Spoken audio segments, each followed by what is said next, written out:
Yeah, you think so?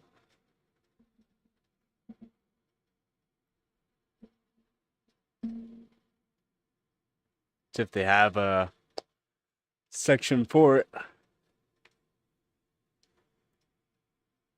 That'd be the next thing for the competition. So not every competition is different. No competition is the same. They generally have it so that there's like DDR3, DDR4, DDR5, but the platform could be different. They generally have like AMD CPU, AMD GPU, NVIDIA graphics card, Intel CPU, the miscellaneous, which could be a whole bunch of other things too.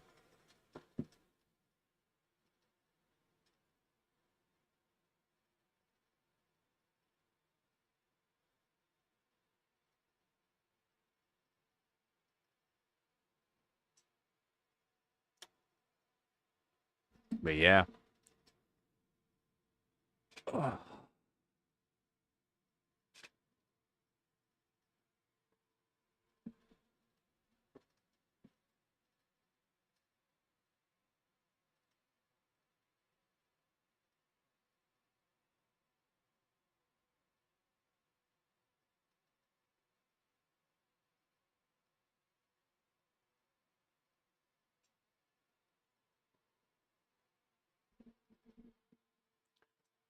So we're gonna have to take apart the graphics card.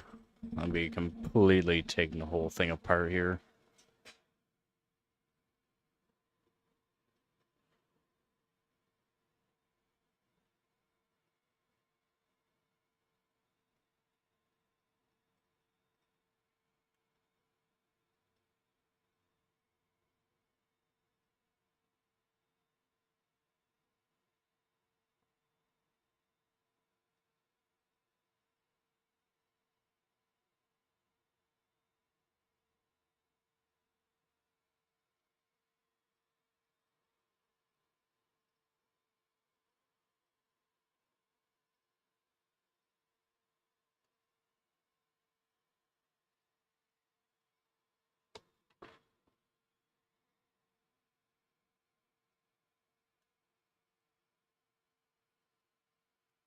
So, multiple different size screwdrivers.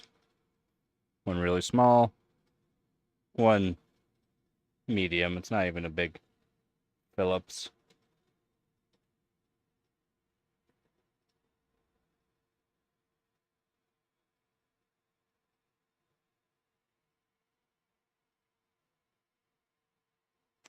Yes, it is. Got this graphics card with the box and all. So happy about that.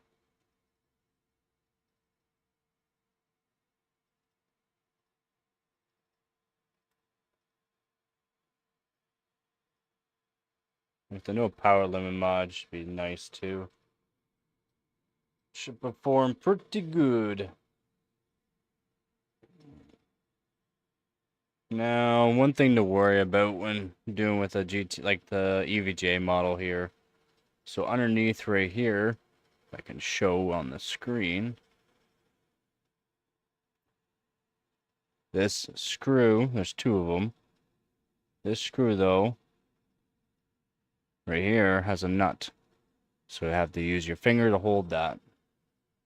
So you flip it over. And on the other side, you just put your finger like so.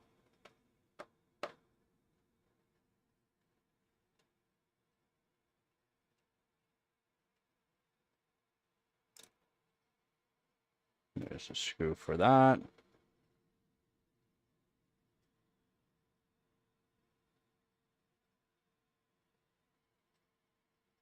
There's the nut. And then this side here does not have one. I'll be taking off everything off this board. Just makes it easier for soldering. So then this one here.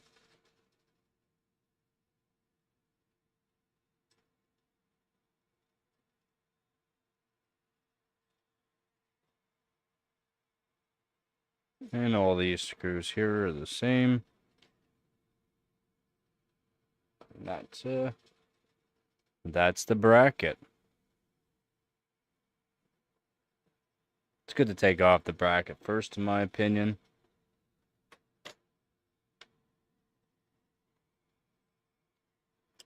So, another thing we gotta worry about too when doing this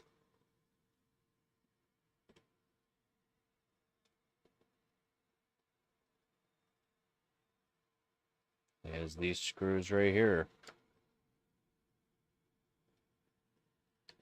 which are in a really weird spot.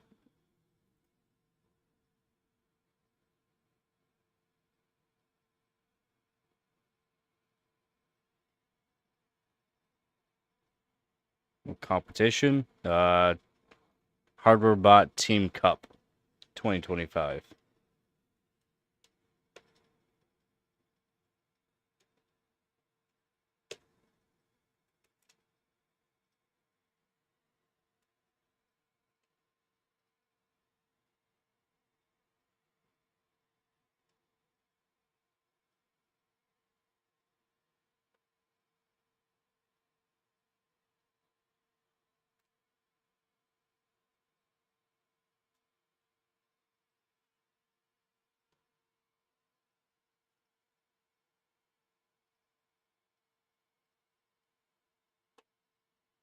These screws are nice to have a nice thin, small screwdriver for these ones.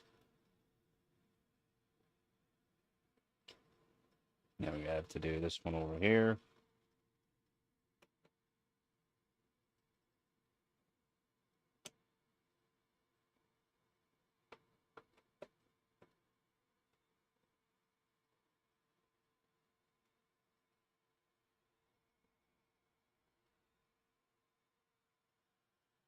Now we're going to worry about taking off these connectors.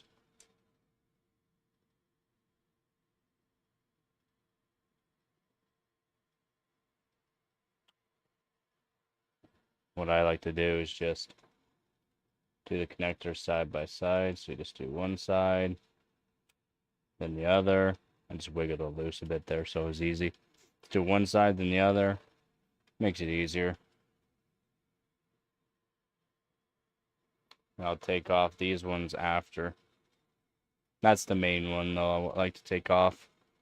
It's for the LEDs. Should be it for the screws there that we got to worry about. Oh, yeah, and this one right here. And the one on the side.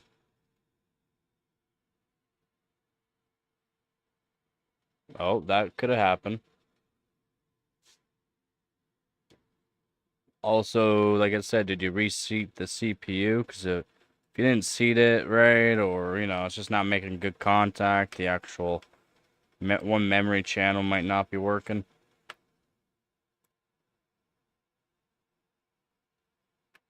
Happens.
Voila.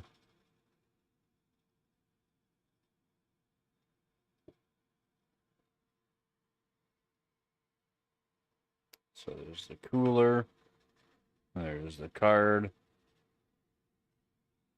And then I'm going to have to take off like I said, the whole back plate and all that, so that way I can take off the rest. There's the cooler. I'm just going to clean up the silicone thermal paste.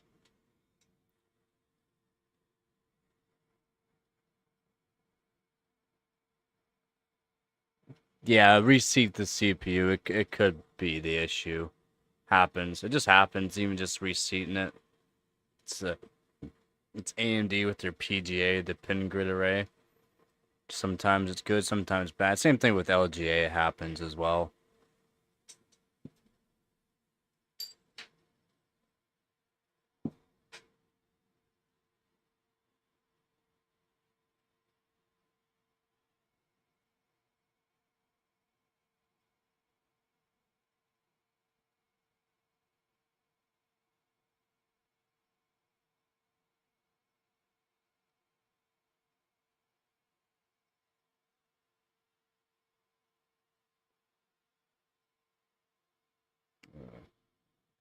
So clean up the core while I'm at it.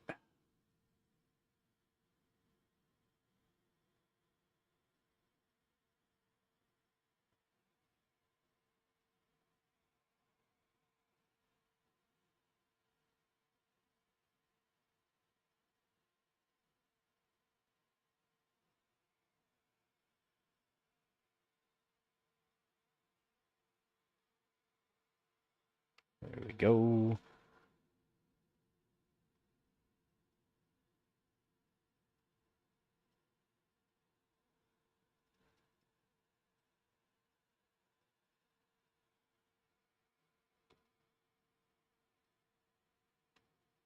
And we'll get rid of this.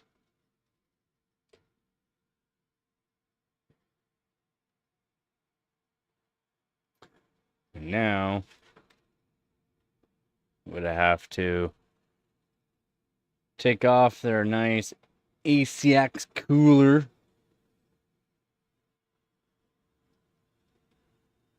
So that means all of these screws.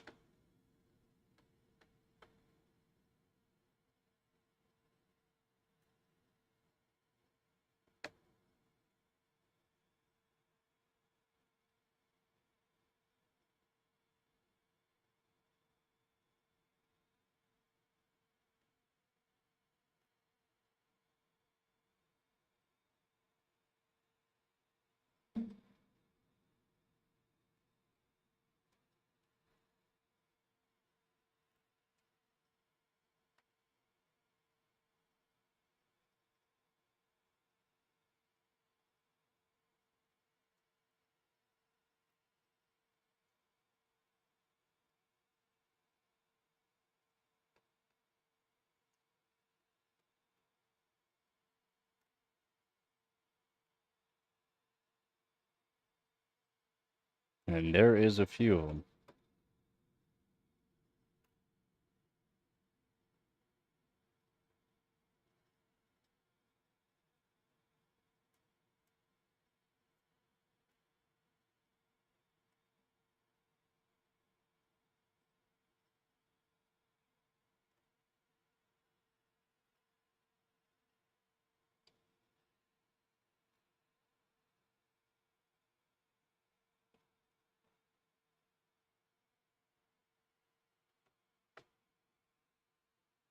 There goes a screw.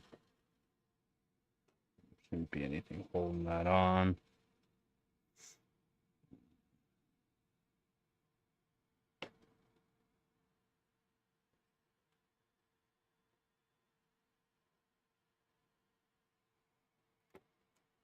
Go. Thermal pads on that. Little bit of dust. Little bit of dust. I could show that. Just a little bit. Not too bad.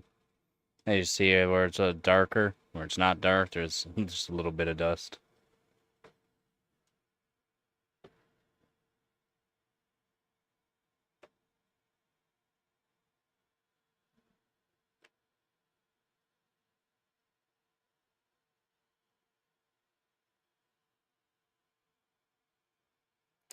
See, I don't think I'm gonna water cool it. It doesn't get too hot, but we'll see what kind of scores I get. I'm pretty close to the water-cooled score right now, but I was doing the test while I was like almost 40 C in my room, so... So, yeah. It was quite warm. But I think, I don't know, we'll see. We'll see if I water cool it or not. If I water cool, it'd just be like an odd way of doing it anyways.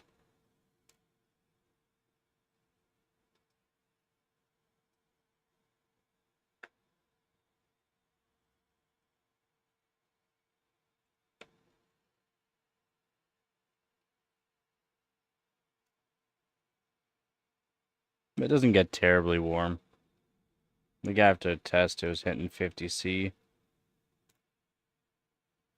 Which isn't terrible.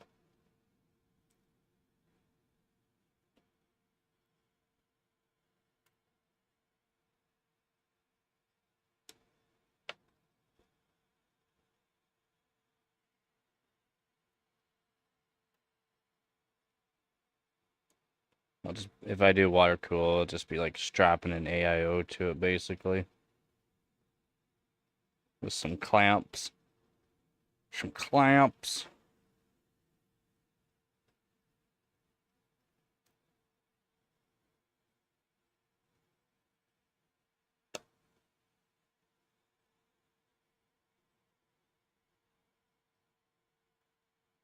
Yeah, those don't do anything. Don't need to worry about these, I don't think, if I remember correct. Okay. Should. In theory.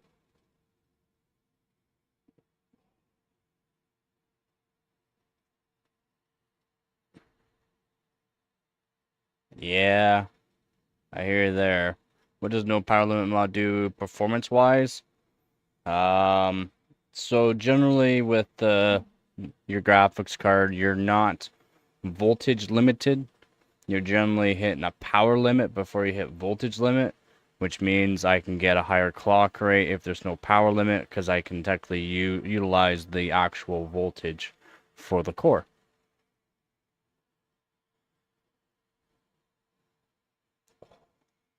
Oh, oh boy, I'm gonna need something to lift that.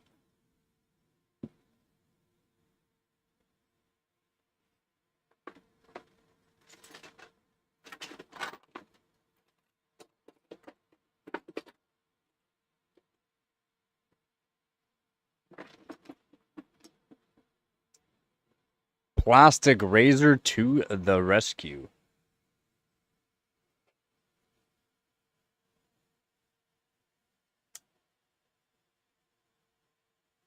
Slowly. So, main thing you want to do when the thermal pads are sticking pretty good, you just gotta put some tension. See how that's like lifting that corner? You just gotta put some tension. You're not gonna crank it. If you crank it, you can bend the plate. So there's no need to do that, right? So just lift slowly. Lift slowly, and things will start to just peel away. I'll do the other side here. And then I feel it going, so I don't need that anymore.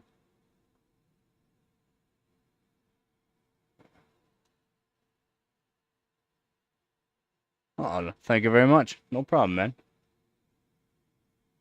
That's what I'm here for. And then we got another plug for the LED. We'll just lightly take that off. We'll bam, bam, thank you, ma'am. There we go. It's there. And it's got like a little foam pad just to make sure it's nice and even. And it's got more thermal pads. They're not the greatest thermal pads on this. If I had the money, I would be redoing the pads. But I mean, they do the job. Hopefully Kingpin does his magic. I don't think he did a deal. I don't think he did a deal with PNY. I don't think there was ever a finalized deal on that, and I don't think he's going to be working for PNY. If you've been keeping up with that. Last time that I was keeping up with that, there was no deal made.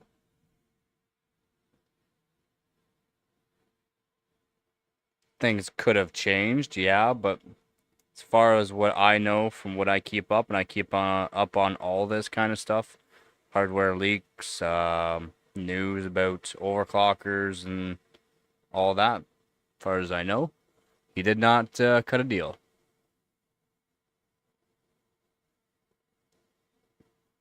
Yeah, I'm pretty sure it's due to the fact he wasn't, he didn't make a deal with PNY. Again, as far as I know. And we get the nice horsehair brush here. It's a very, very soft brush. And we're just gonna leave a little dust.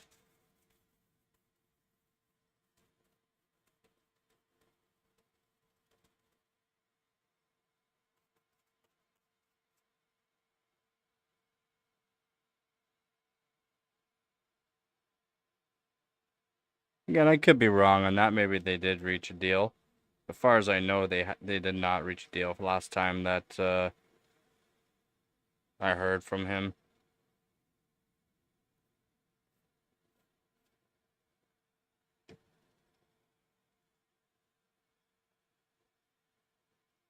Okay, we got it a little bit cleaner. A little bit nicer. Okay, so next step. The ACX cooler. Which I'm gonna need the handy dandy plastic razor blade again. Come on, buddy. Oh yeah, I'm just gonna hold that up a bit. And I'll show you what I'm doing. See how that's like slightly making a gap. Just hold it. And then things will just loosen. That way you don't have to peel too hard. Oh, yeah, that was actually not too bad.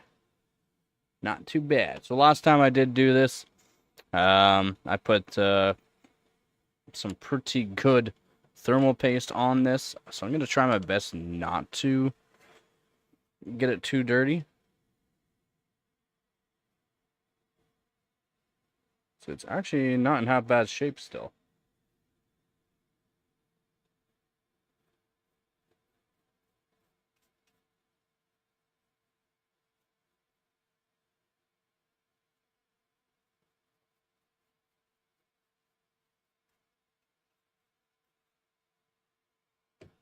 That's like $10 worth of thermal paste on that. Alright, so these are the 5 MOs. I don't think I'm going to worry about that. I'm going to look for the actual controller and do it my way. The way I like to. That's if. Oh, it's split on me. That's why I don't like these cheap thermal pads at all. That's why I don't like cheap thermal pads. Hopefully he gets a new home. Yeah, that'd be nice, right? I hope so. I hope so. I just don't care for what he's been doing lately. I don't.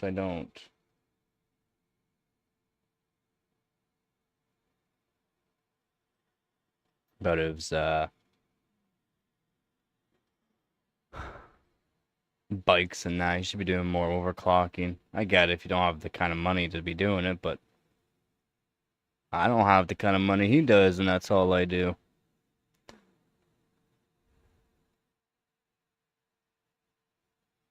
I mean, I guess a lot of people don't know about Galax.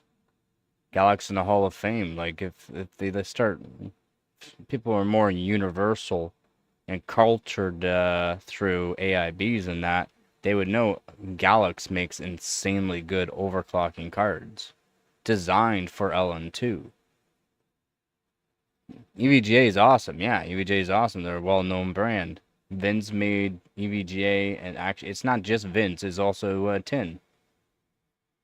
Tin, the mad genius. Like, he literally was.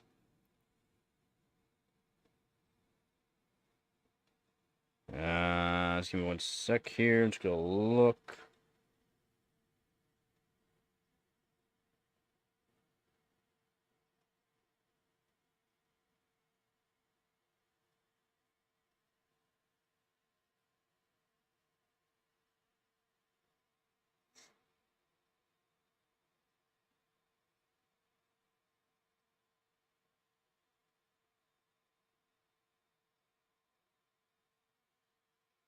Okay.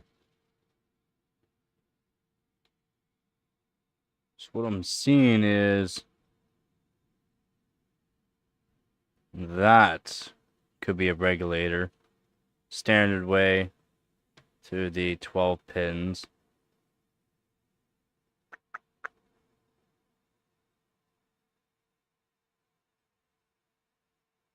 I mean, is 2R2 gonna work that way? It should work. Just I don't have 2R2s that big.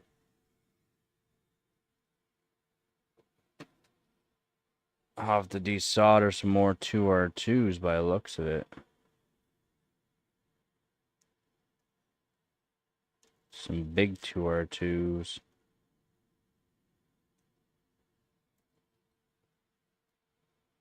I agree with you on the cheap thermal pads because they're cheap and they're good thermal pads. They are, and the good thermal pads, the ones I'd like to recommend, especially if they're from Thermal Grizzly. Then you also got the green ones, the cryos.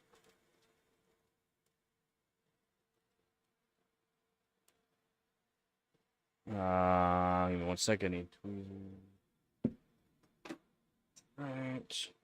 Yeah, if one's from Thermal Grizzly, yeah, they're not cheap, but I mean, if you do this kind of stuff and take apart the card and that, you wouldn't see this. You wouldn't see them splitting like this. They won't split. Plus, they don't leak a whole lot of silicone oil. That's like in these cheaper ones. And that's all on all cards from factory, these cheaper ones. They gotta save money somewhere, right? I mean, they work. They work, they do their job. Do they do it well? No. No, it's like the lazy people at work kind of thing. Okay, so there's a 2R2. Yeah, not even close to the size I need. Very unfortunate. He made some parts for OC that no one would have thought of. Yep, you got that right. Yep. Tin was an absolute madman. He's a genius. He literally is. He's awesome. He's an awesome guy.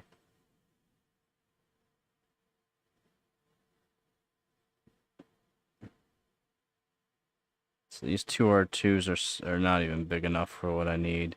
I'm gonna check some donor boards and see what I can find off of them.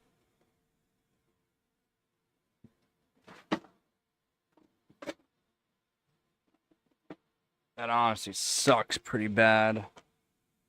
Really hoping it would have been a little bit easier.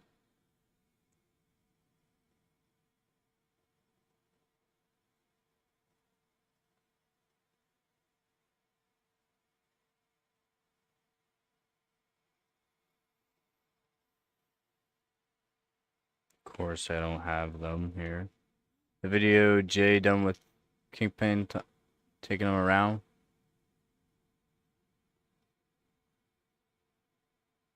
What about Gamers Nexus one? That was actually a pretty good one.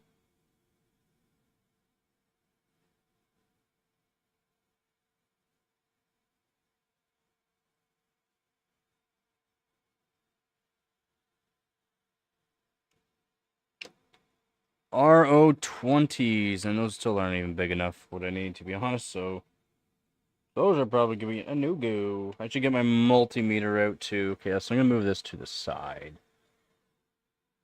Well, voila. We'll move this to the side as well. It looks like I could technically do that controller board, which this right here is just a readout board. Just give me one sec here. Show you what I'm saying here.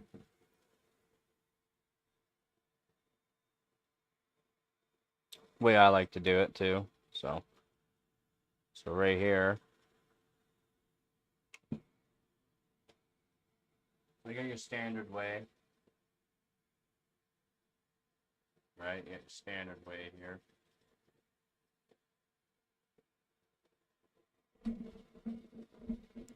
Which you just piggyback shunt on top of these.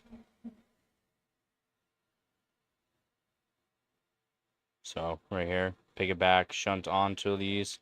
These are 5 MOs. And these go right to each 8-pin. That goes to that 8-pin, that goes to that 8-pin. I do believe this one goes to PCI Express. But then you also got the controller board, which is a readout for what kind of wattage it's actually hitting, right? And you got these little guys right here around it. So you got this, this, and this.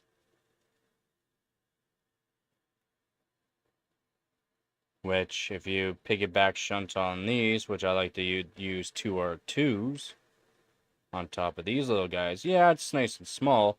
But I mean, piggyback shunting on this big bad boy that takes a lot more heat, takes a little bit more time, more prep work, basically. Or if you've got some steady hands onto these little guys, it's quite easy to do. That's what I look for. I look for the controller board.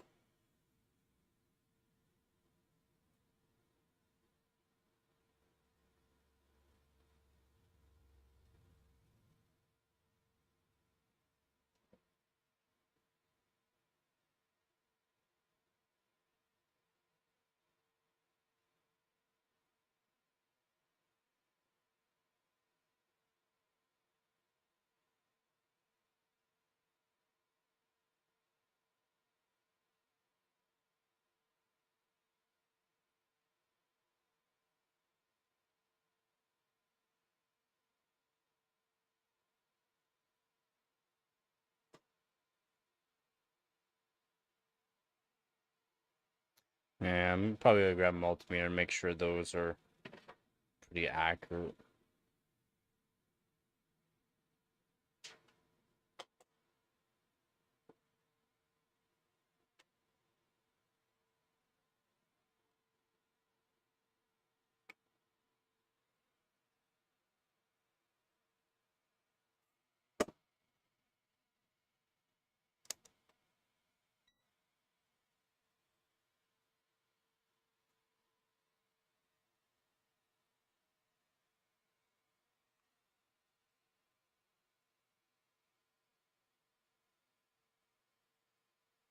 Force on the board, not gonna work. Of course not. Why would it want to do that? Why would it want to?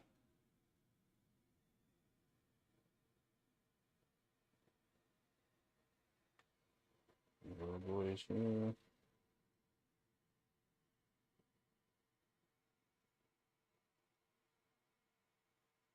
Yeah, okay, so yeah. This is the controller board here. Allows to figure out what kind of wattage it's using. And then I can shunt on top of these little bad boys. Let me zoom in for you so you can really see what I'm doing.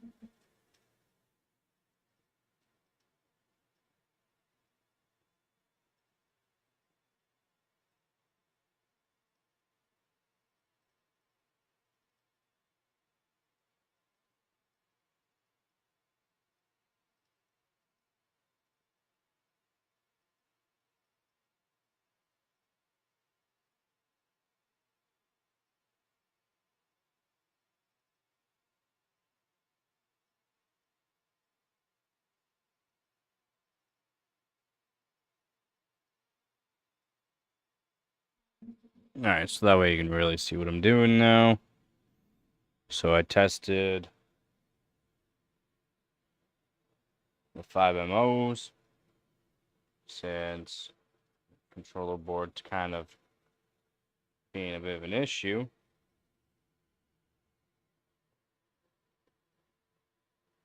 It's basically reading 0.3, which isn't correct. But if you go over to these little bad boys, you can read the resistance off of them. And they are reading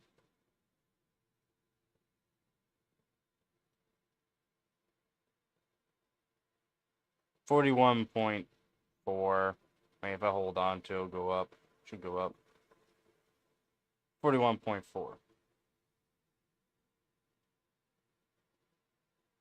45.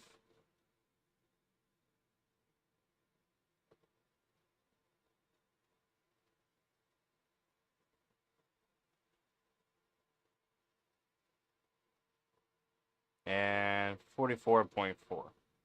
So they're maybe all over the place because they are on the board. It's one thing when you're reading stuff on the board like this, because due to the fact that it's going through controllers and other resistors, basically, it's not going to be as accurate as if you desoldered them and tested it that way. And I shown that with when I was desoldering 2R2s for my shunt mods.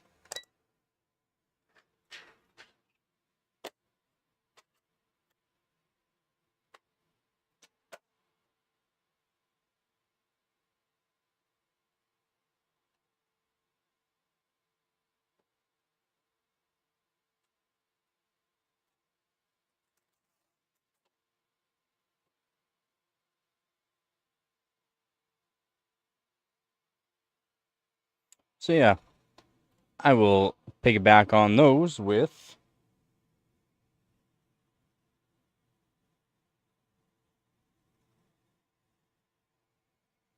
these little 2R2s.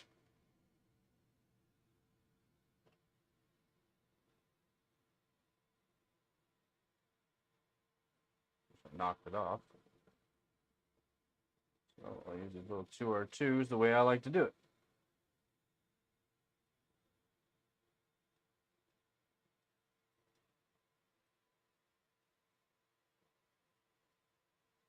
There we go, right there.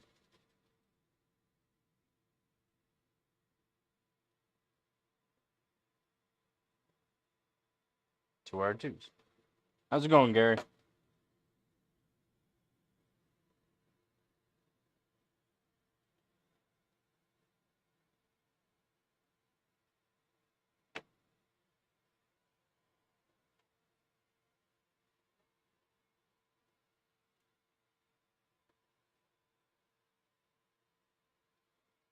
I'm doing good. Hopefully the busy's good for you, though.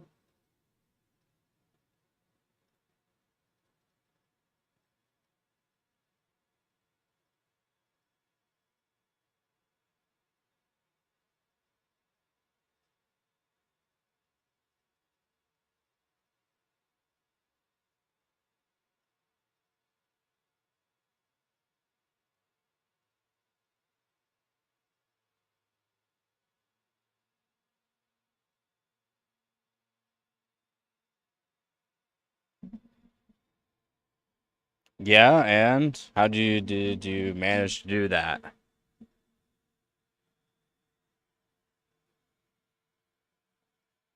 Alright, so I need to plug the soldering iron in, get it warmed up. If anyone has questions, let me know. We just want to talk. Faulty CSON PSU? Now that's a rare case. That's a rare case, man. I'm glad you got it figured out, and I'm glad nothing got destroyed. That's wild. CSON PSU was faulty, though.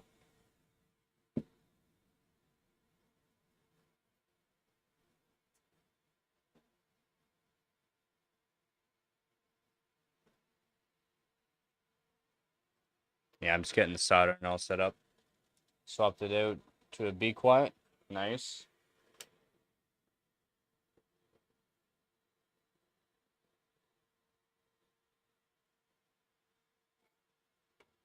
So, warming up the soldering iron. It's gonna take a minute. It's gonna take a hot minute.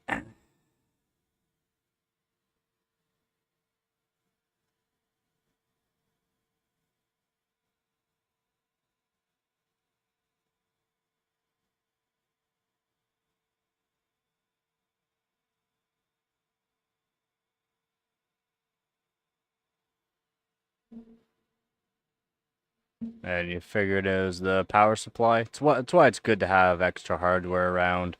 You can really go through, see what the issue is for something.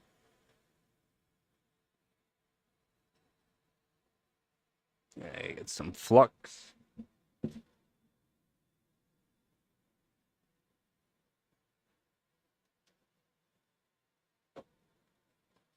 Camera up a bit better here.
Yeah, not gonna lie, me either. Cause it's Seasonic, right? Have you checked it over with a multimeter, or if you're careful with that? I don't recommend doing it, of course, but like, are you sure it's no good? I'm using a OBS bot.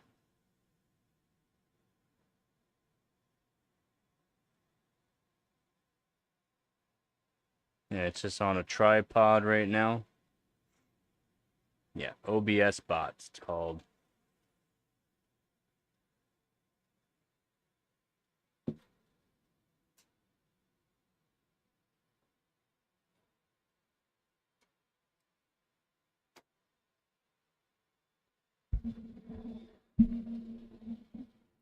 So what I'm gonna do is just warm it up.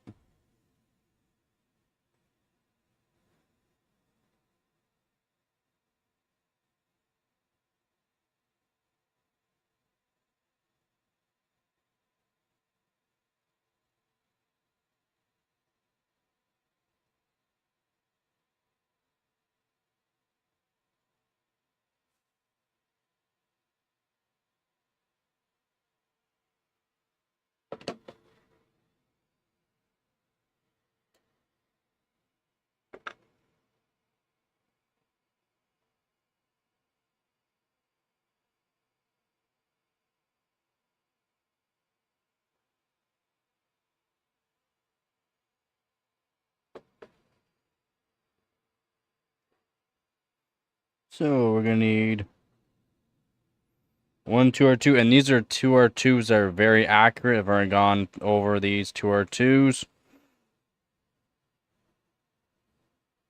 Let's grab them all here. So there's 2R2.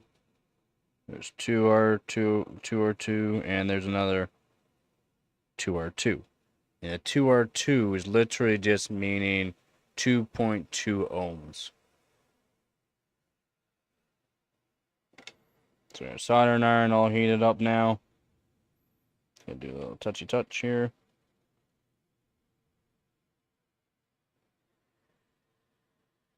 I'm gonna do this one first because it's our orientation that I need.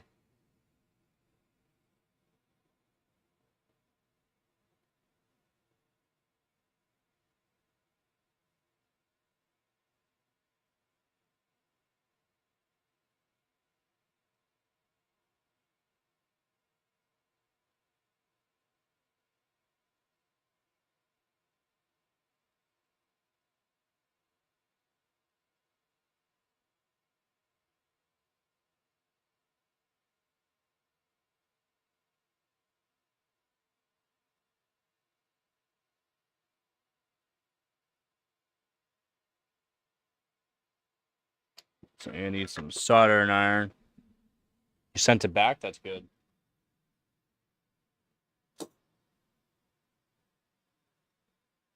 There's no sense of having it, right? If it doesn't work. Plus, it's probably under warranty too, right? It should be under warranty.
Let's turn around the board, make things easier.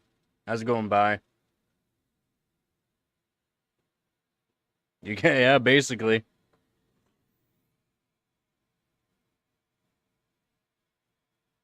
My big head's not in the way here.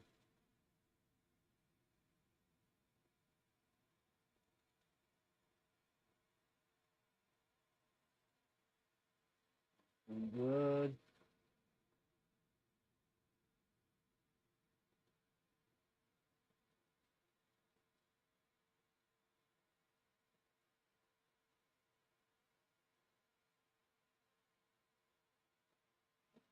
Look. Yeah, beautiful.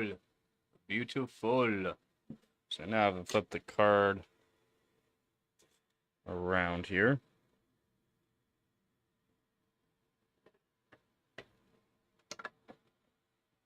Make sure I don't bury my two R2s here.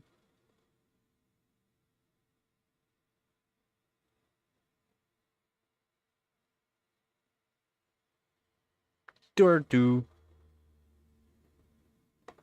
Just little guys, but it's fine. So that's one done. Oh boy, need more room.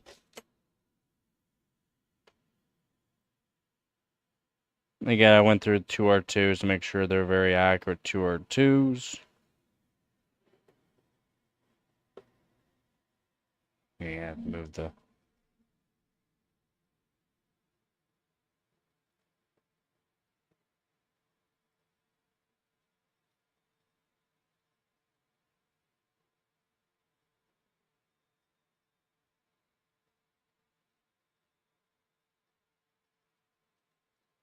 So there we go.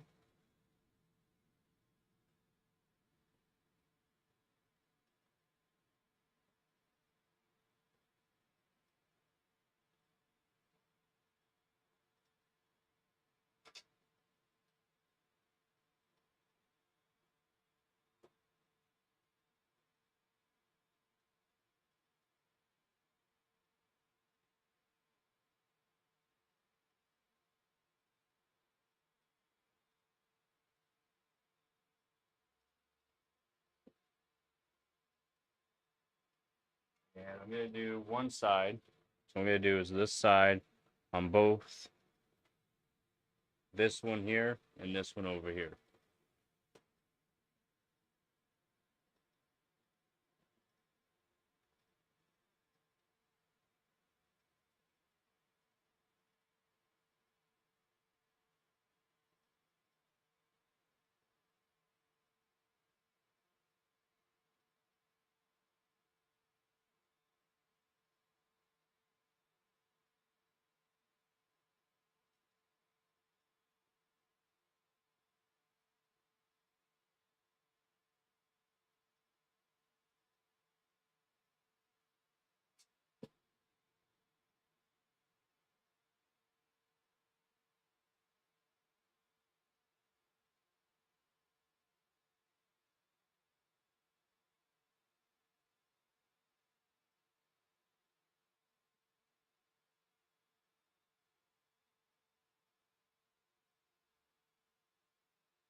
Flip the board around.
La beautiful.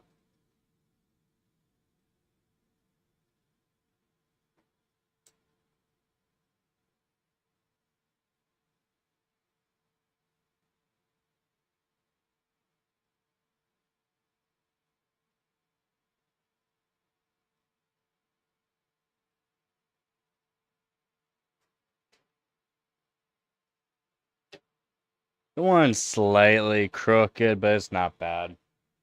Everything's soldered nicely, good connection. That's the main thing. I'm gonna grab a toothbrush now, clean that up.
So again, this is the way I like to do it.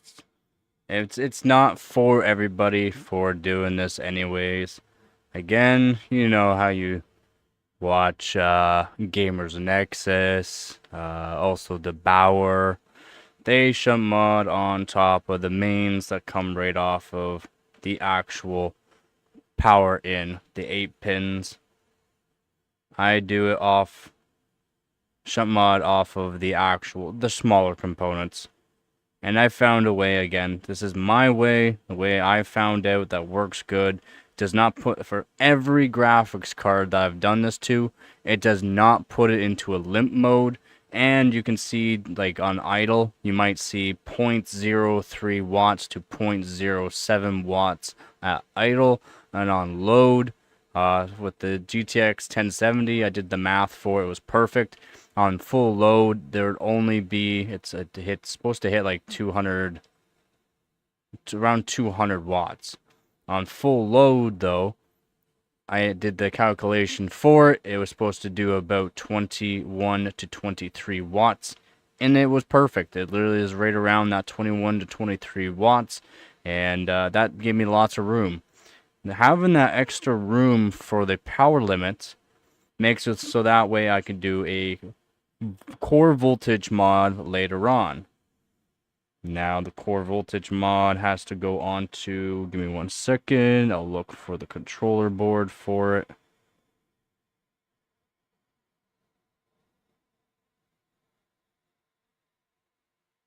Is it on the backside on this one? Nope. Yep. Right here.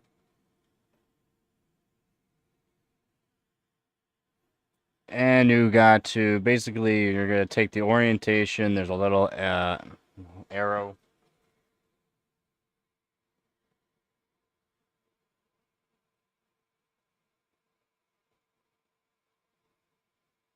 Stay on there, thermal pad. Let's make sure you guys can hear me all right. So here is for if you're doing core voltage mod right here. This bad boy. And then there's a little orientation. You can see this little arrow up there. And then you're going to do the arrow off of that, and you count certain amount of pins. This is one of the hardest things. The core voltage mod is one of the hardest. And you're going to have to do some soldering right onto one of these pins here. I do believe it's either the 4th or 5th pin from the arrow down. That's for voltage in. Then you can just find a ground and solder to the ground. EVC is also a good one, but you're still going to have to solder to the actual controller board. And yeah, that's one of the hardest mods. Core voltage mod. Then you also got memory mod. Memory voltage mod. But there you go.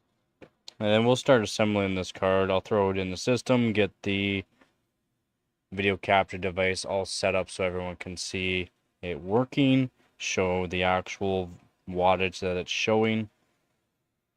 I'm hoping it's only going to show like maybe 1 watt on idle, right around 1 watt per connector. And then you don't have to do all 3, okay? Like, it's not like you have to do all 3. All 3 correspond. 2 of them go to the actual 2 8-pin power in, and the other one goes to PCI Express. I don't really worry about, I mean, it's fine. I don't worry that, oh, the PCI Express is going to use more power. It doesn't. It doesn't, from what I've tested. It doesn't, like, oh, yeah, because, you know, you can only do 75 watts. My board can do over 100 watts through the PCI Express. But that's not the point. The point is, it's not going to hurt your motherboard or graphics card for my testing. If you do all 3, it's not like it matters really on PCI Express. All the power really is going to be going through the 8 pins anyways.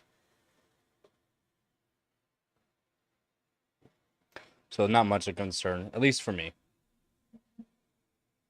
And yeah, as you can see, the pink stuff, that's all KPX. That's like almost $10 worth of, or not KPX, Thermal Grizzly Extreme Cryonaut. And yeah, I'm going to try to keep that on there. That's why I didn't really clean up too much onto it. I will clean it up a little bit though.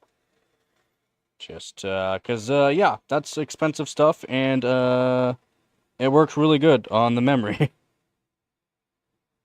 And I can't do a copper mod on this because of the way the cooler's designed, the ACX cooler on these EVGA 4113s, unfortunately.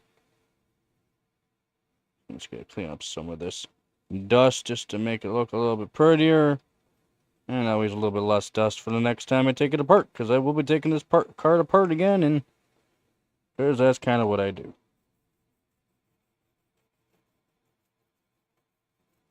It's just what I do.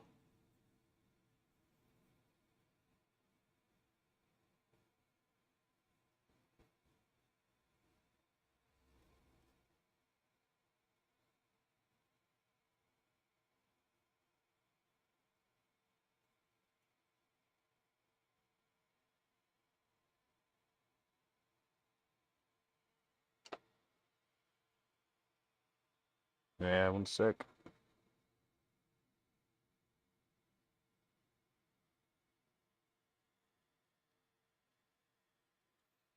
Well, my hair's got around one of the big resistors. Just want to take that out. Make sure everything's nice and clean here. Make sure I scrub stuff. And yeah, you don't, again, if you're cleaning stuff up like a toothbrush or something, you don't put a whole lot of weight. You just take your time cleaning it up. I'm just trying to get some of the silicone oil off of these VRMs.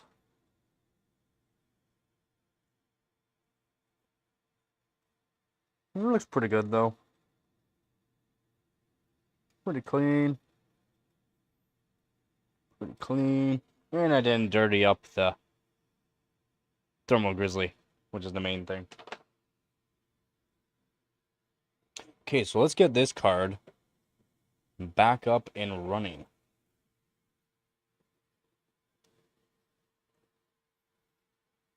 Alright, so we are going to have to put on the ACX cooler. This is the special cooler. That's the ACX is really what this is.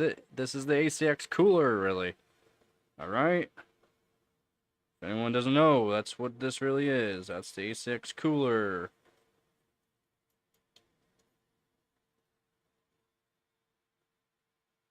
Sorry, ACX, ICX cooler. My apologies. Oh, I'm calling it ACX, it's the ICX cooler.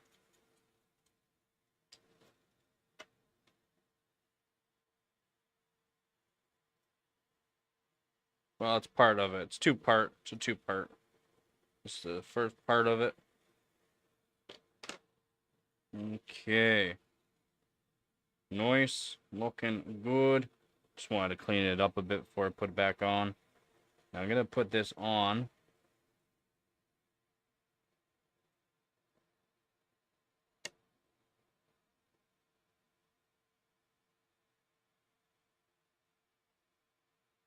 So,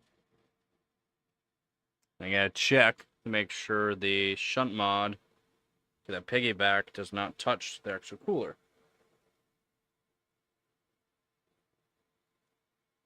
Oh yeah, we got plenty of room.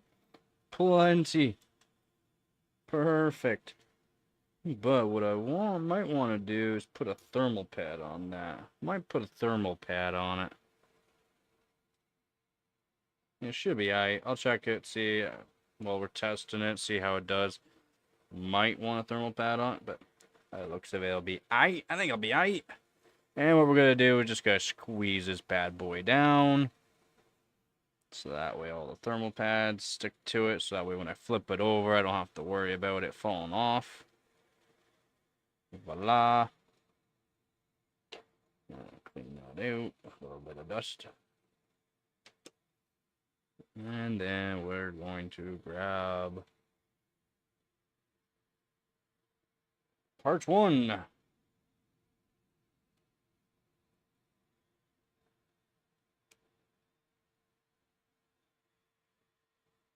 Part uno. And make sure it lines up good. Voila.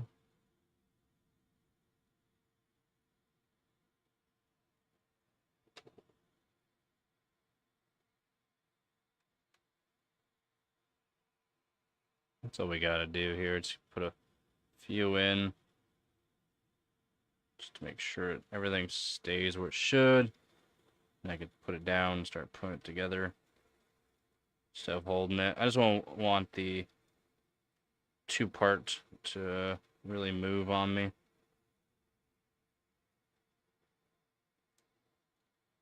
Looks like I need to shift it a bit. There we go. More like it.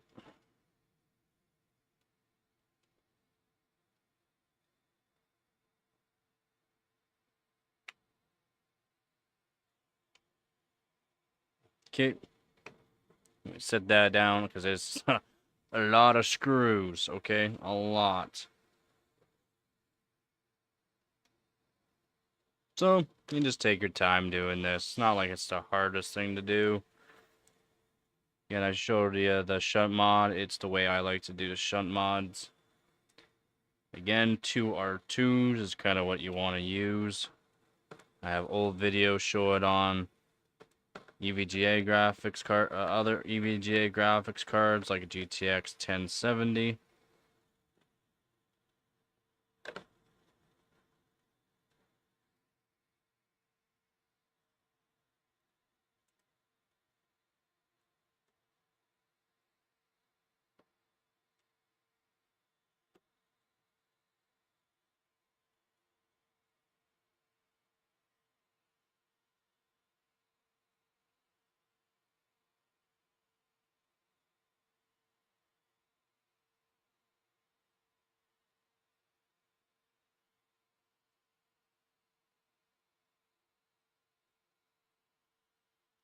Again, like I said, I will be showing the testing.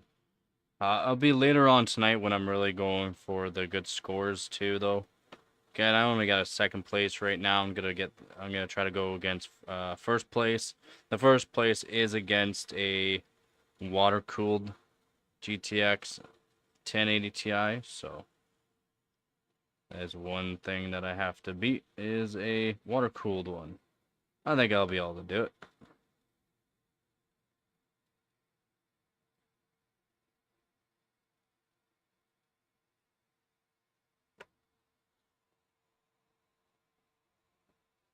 Got pretty close. I only get a couple thousand more points.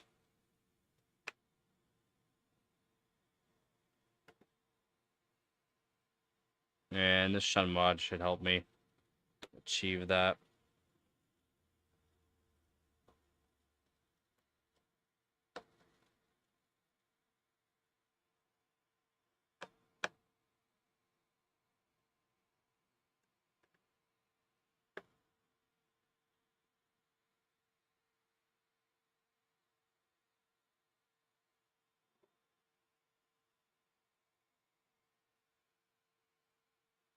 Except for one thing I forgot. So I'll have to take all these screws back out.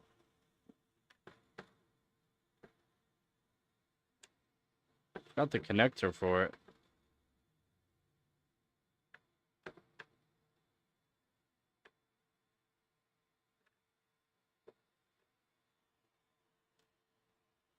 For the EVGA light up. Have to plug that in. I think it's a big deal. I don't really care for RGB anyways, but best to have it plugged in.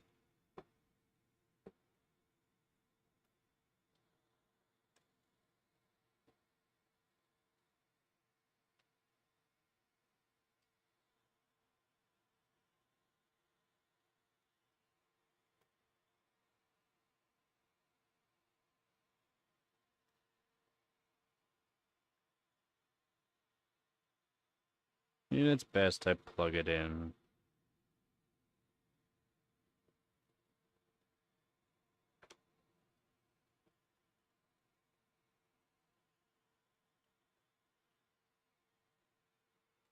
See, one sec here, grab some water.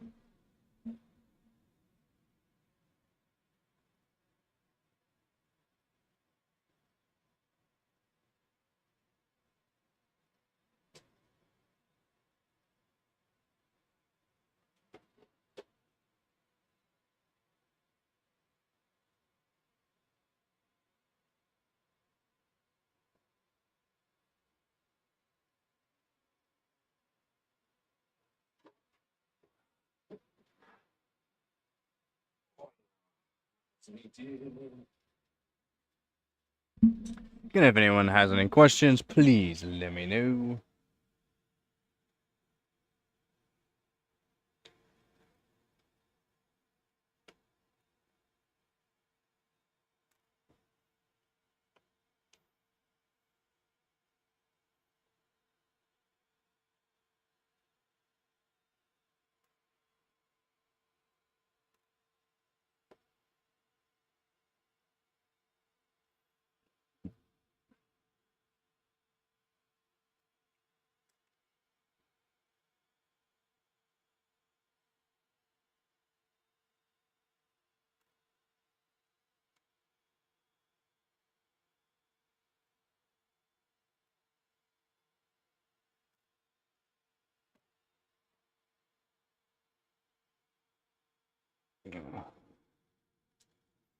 And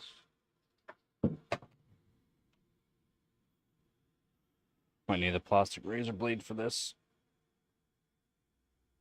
Oh, come on, baby.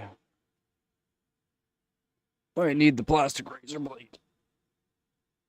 That's turbo pads are. Okay, brutal. Alright, so this is gonna fall off, isn't it? We'll see.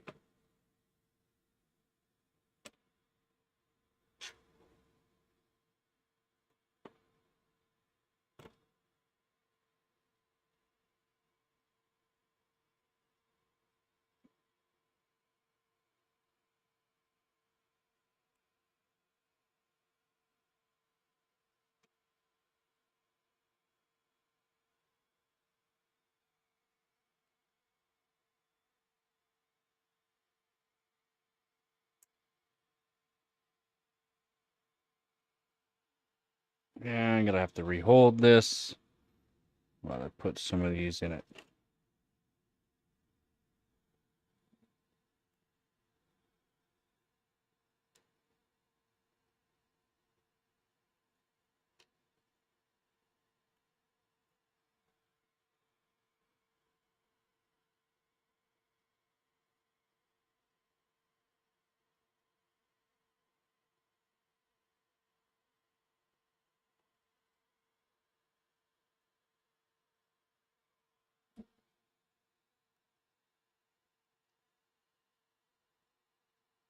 Be a little tricky to line this up, especially if thermal pads are holding. Especially line up. Then again, you have to line up these holes here through to the holes on the cooler part in the vapor chamber. Once you have a few of them lined up, it's hold itself in place.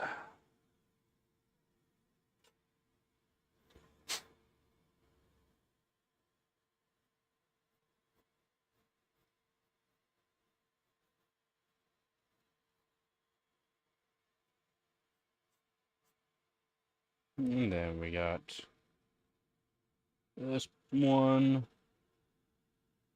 Voila. And we'll put all these screws in. Again, we have to move that.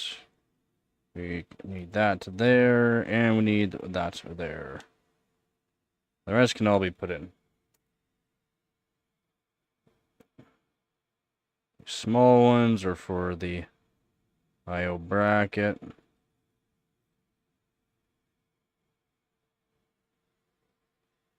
And all these can just be put in place.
for the I/O bracket.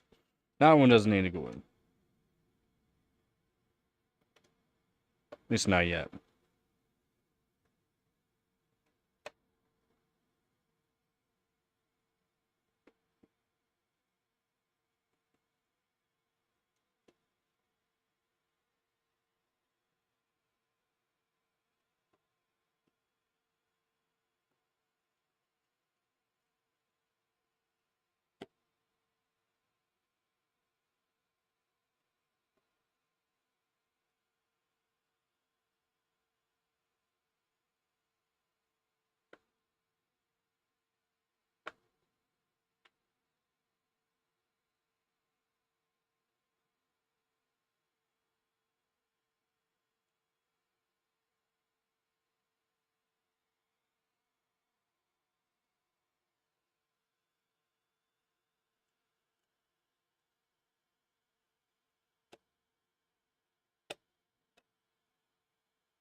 So it's getting about around 2.1, not exactly 2.1 gigahertz on this card at the temperature I was at.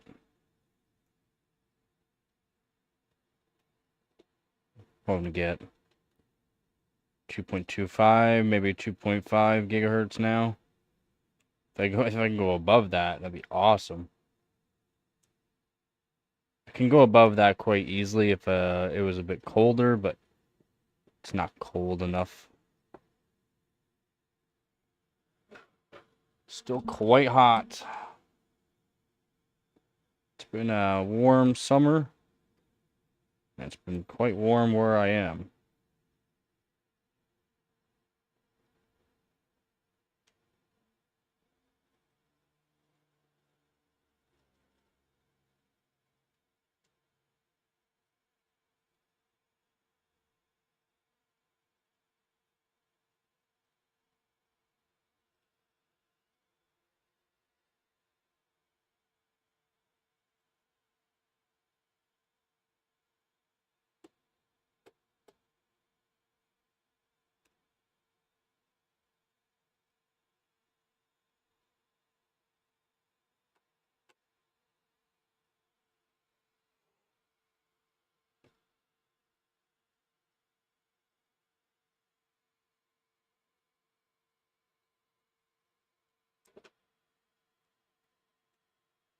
I'll get out.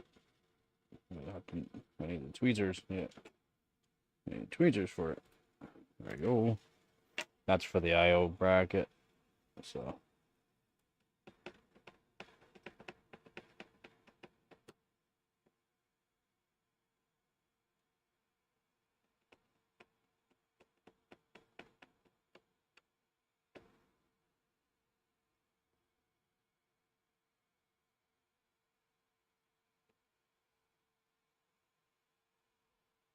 Voila.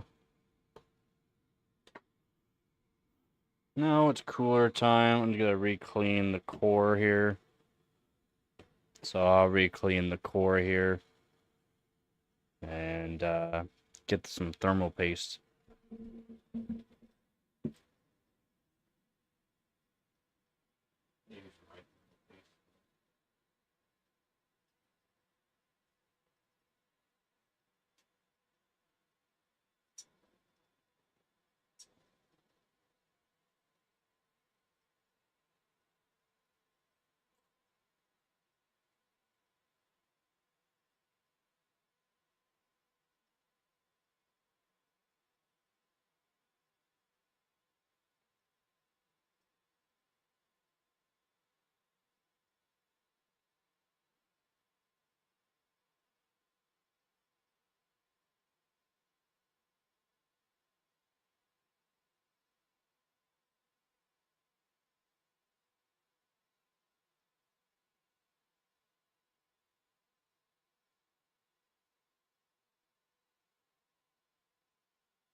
Right.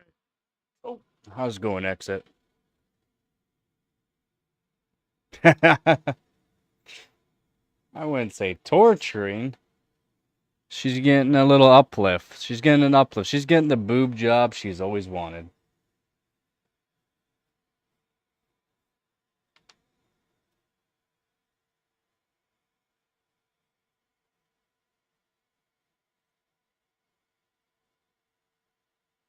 This is my own thermal paste, by the way. Stuff I make. It's not the exact stuff I generally make, but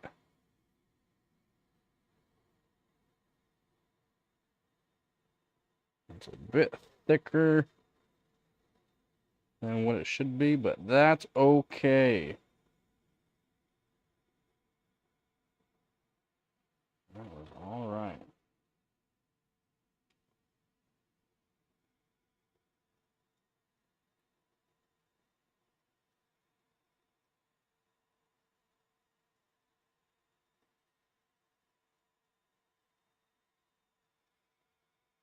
Plenty on there.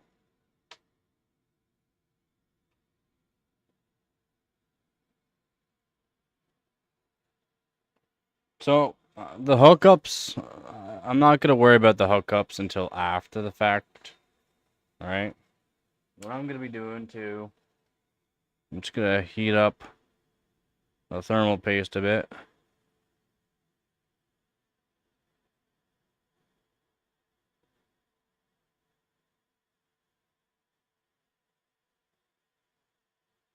Nothing crazy, just to heat it up. It's a bit thicker than normal right now. Again, it's my own home brew. Works pretty good. At least I'm happy with the way it works.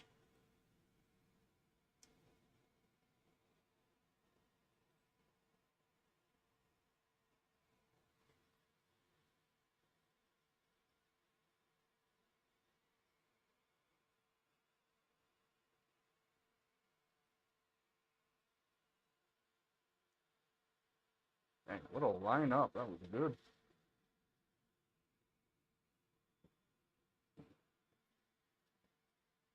You can see that.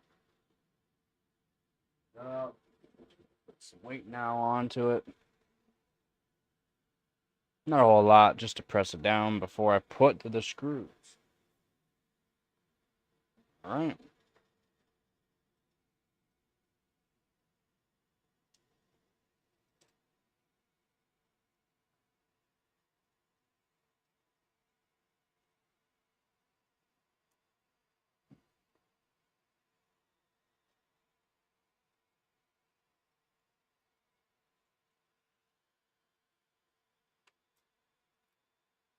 Back turn until I feel that click that I want.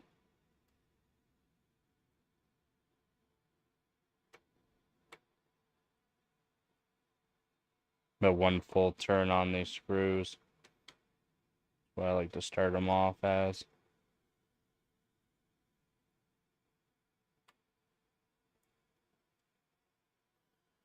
Tighten them. Tighten them slowly.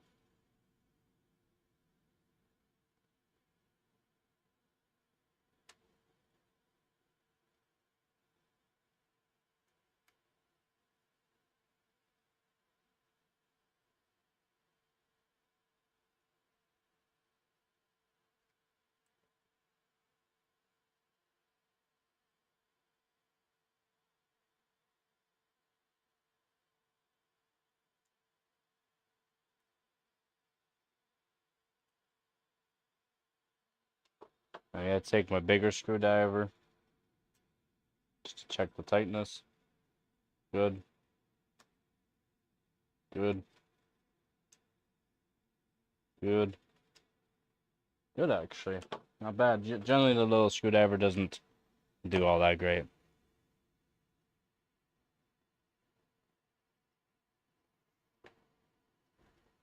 Yep.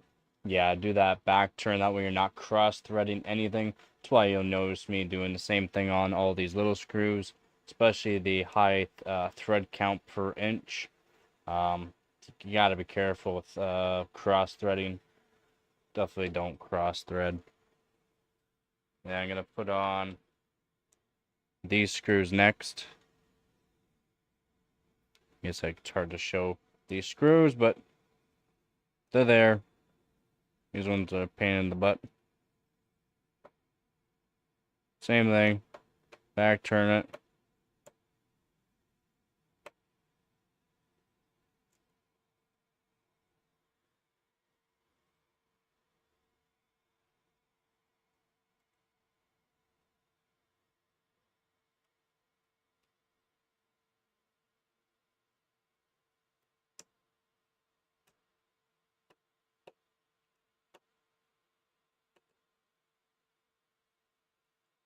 And to get the right screwdriver for this here, what you're looking for on the screwdriver is that, yeah, it's a Phillips, but it's kind of got like one of those rounded heads. It helps to be able to screw on an angle. So it's hard to show, but to screw on an angle, basically.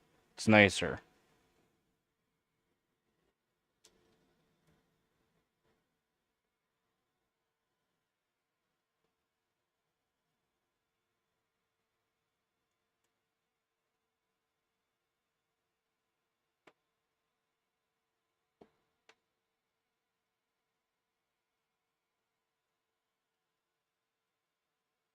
I've shown in many live streams. I do take apart my graphics card twice a year and clean them up. And I do have 11 graphics cards that I do, so I generally the live streams like 5 or 6 hours of just me re-thermal pasting graphics cards.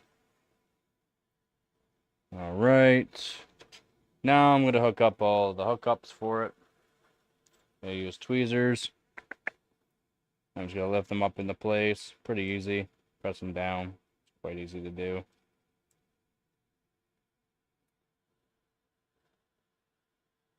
That's why I say you don't really have to worry about getting them all set up beforehand, because EVGA is awesome. They set it up quite easy to take apart their graphics cards.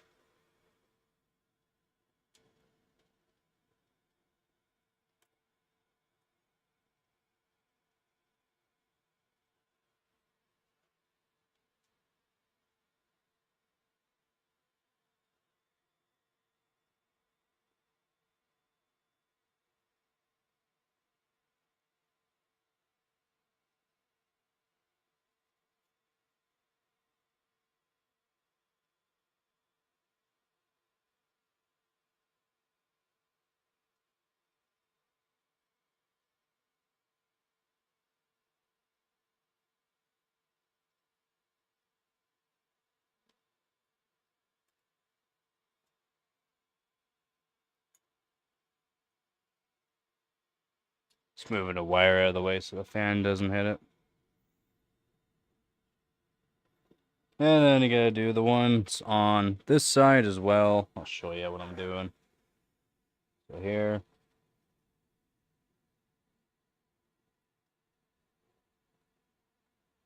Press on one side, press on the other. Some of them can be quite tight, so it's just best to put it in nicely. Voila. And I can't really show the other one, so I'll just put it in.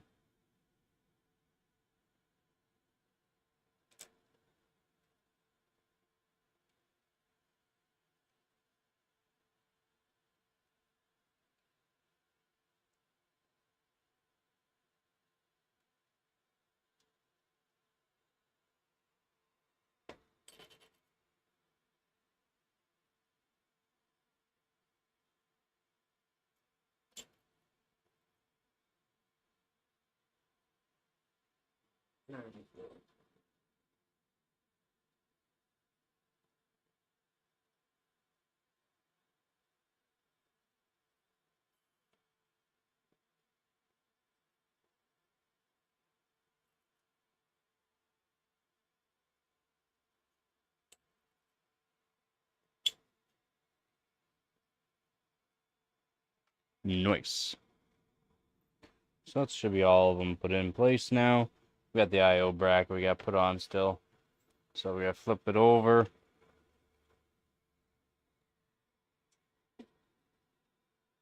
We got the I/O bracket. Ooh, the dusty I/O bracket. Look at that. Dusty. Grab a toothbrush and clean it up.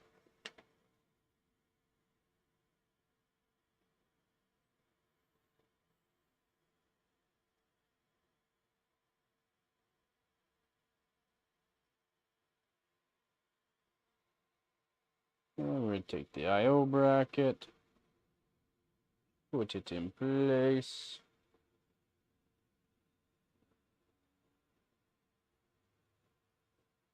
I have to unscrew a couple screws to make it easier.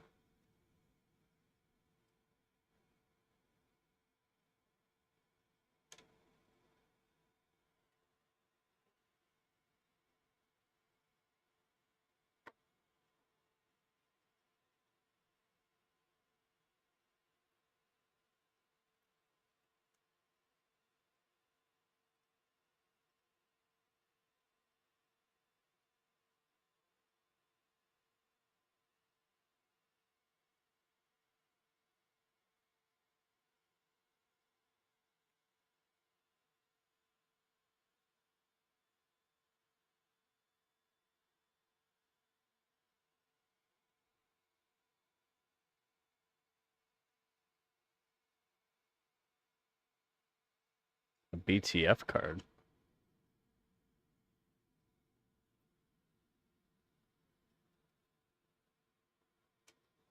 Nope.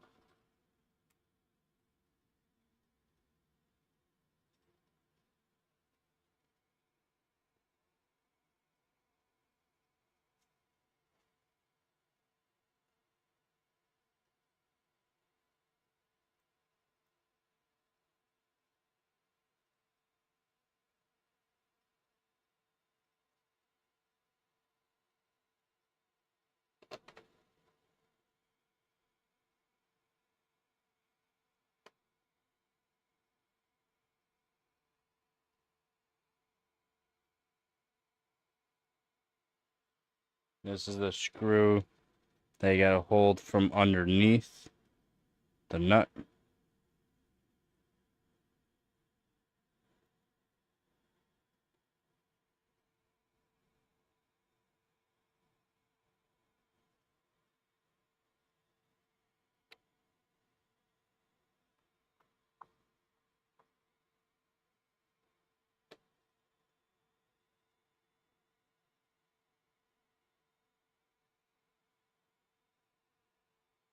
Do you mean for the Win 3 card? FTW?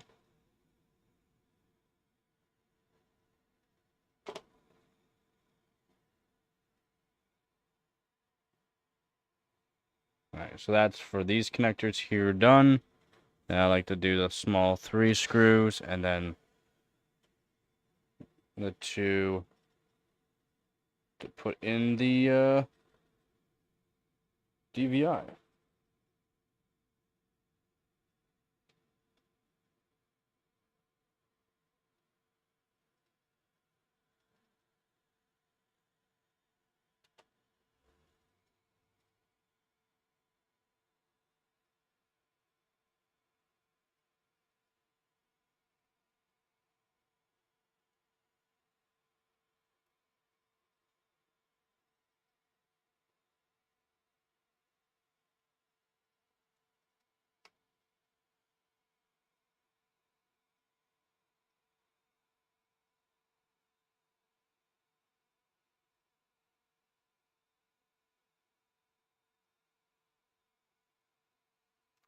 No, as far as what I know, it's like a reference style PCB.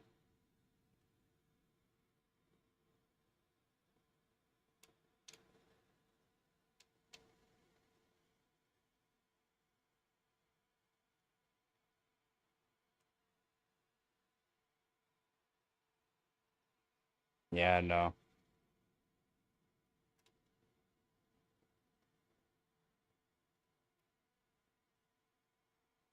Power through the Mobo itself? I didn't realize Asus even did that.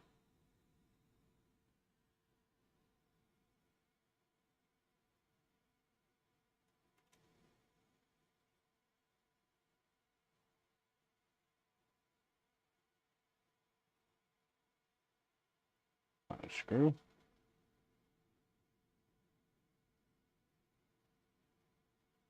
This one screw doesn't want to go on the screwdriver. Go on the screwdriver. Thank you.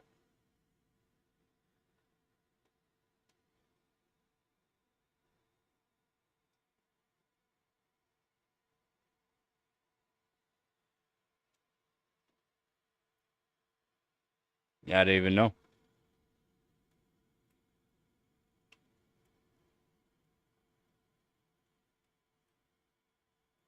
And yeah, I don't think it was a thing back 2017. If it is, power delivery through the Mobi itself. I'm pretty sure that came out in 2021. No, 2021 or 2022. Did it not?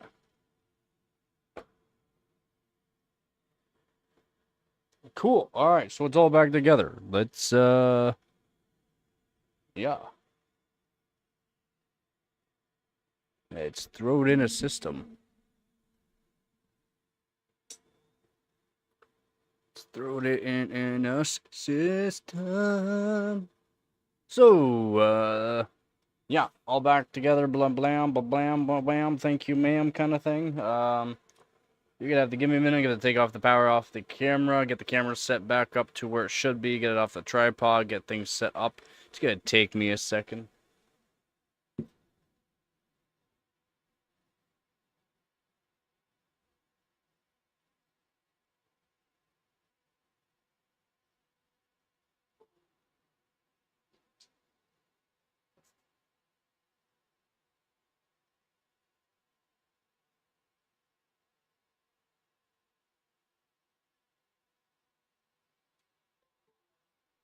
Oh, thank you, Gary. Pretty standard thing for me to do nowadays. I still gotta do my 2080 Super, but it's on a custom mono block or custom water block. It's the EVGA 4-to-1 hydro copper.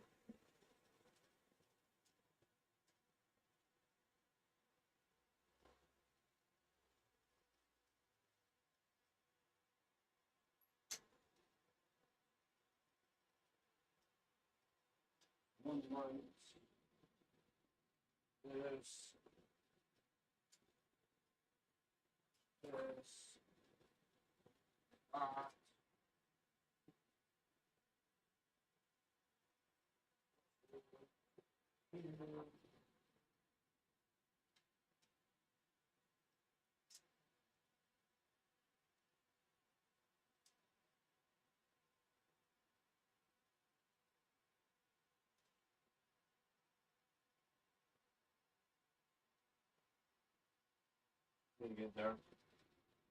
Get dark for a second.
It's gonna take me a second to set up the system.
Just gonna take me a minute, guys.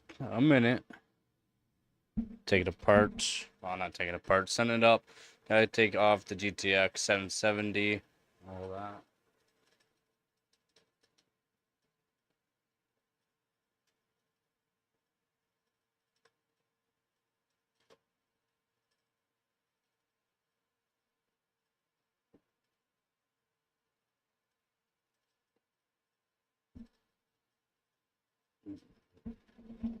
The GTX 770 extra capacitors. Still, I need to add one more.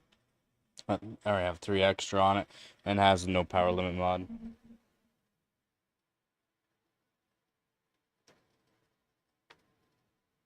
Yes, another EVGA card. I like my EVGA.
Alright.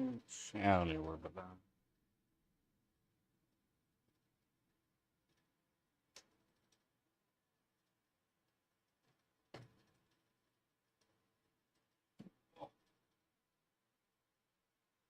In my handy dandy power switch.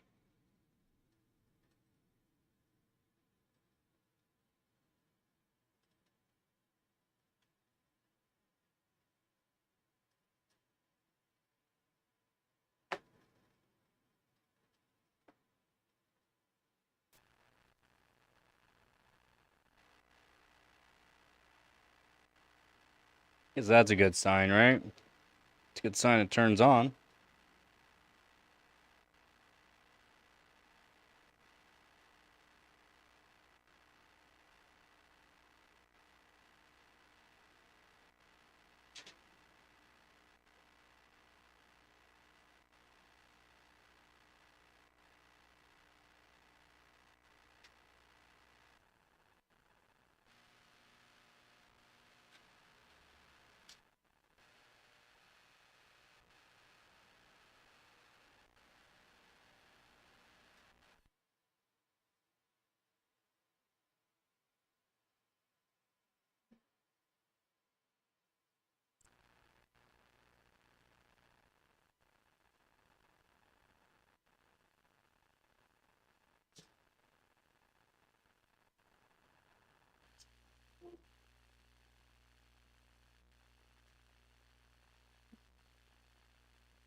You have to give it a hot minute here. It will have proper color here in a second. We just have to wait, be patient for a driver.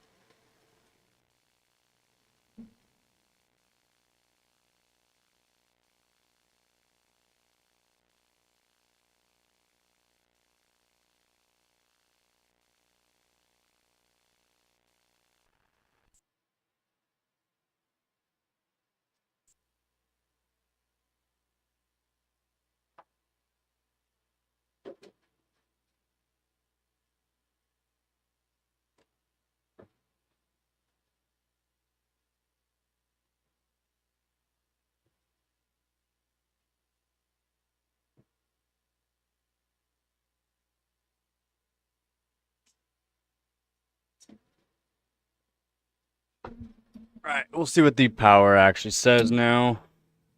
We'll find out. Tune in next time. That's right, I'm gonna make you wait. Tune in next time. See what it says. Should be very low watts. Very, very low.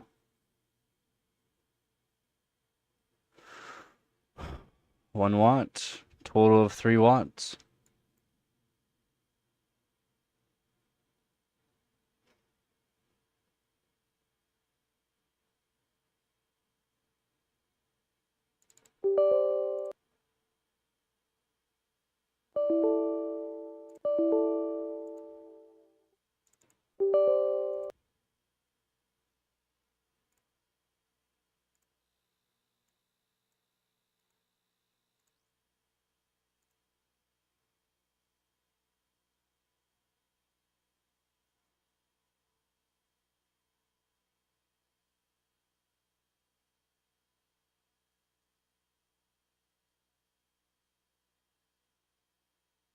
Temps look good.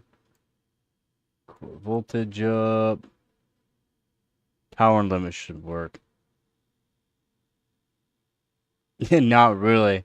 Not technically 3 watts.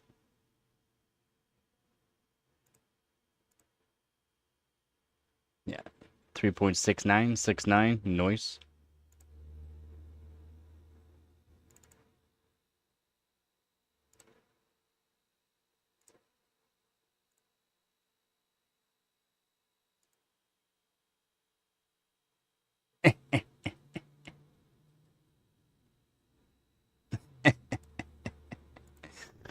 We EVGA GTX 1080 Ti only using 14 watts. 14.4 watts.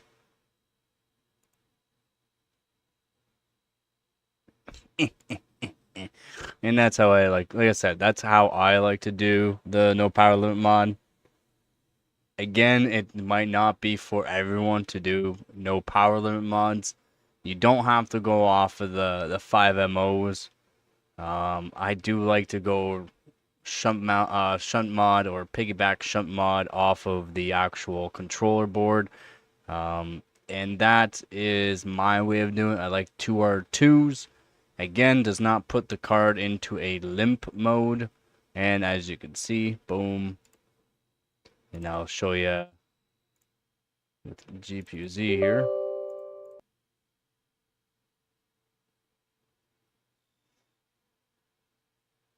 But yep, that's I'm happy. Ooh, hotspot though, looking hot. Might have to redo the thermal paste. I'll let it run for a bit and see what kind of temps.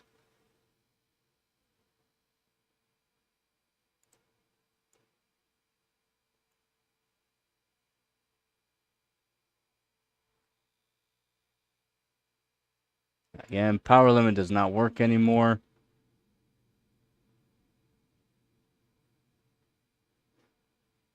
Power limit, see? Power limit does not work anymore. We're hitting almost 2 gigahertz, no overclock.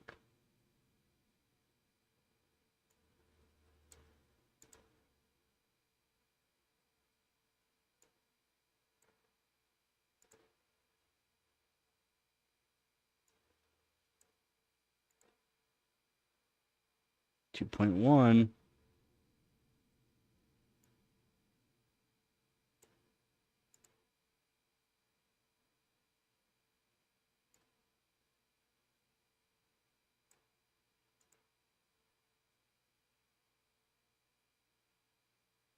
Two 6. Can we do 140? Nope. 140 says no go.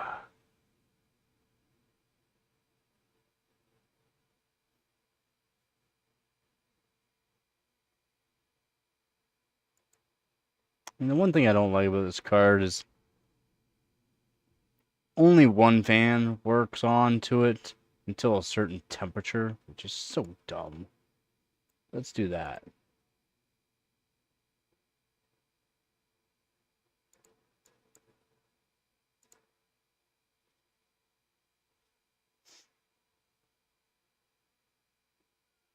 And let's do 130.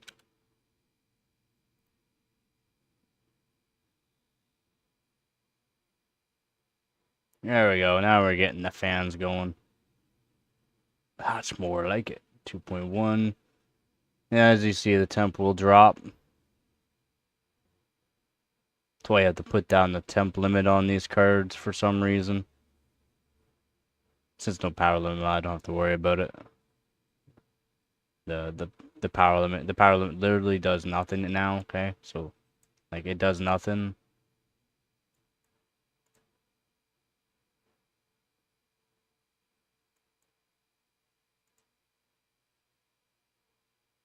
You can literally see the watts. See.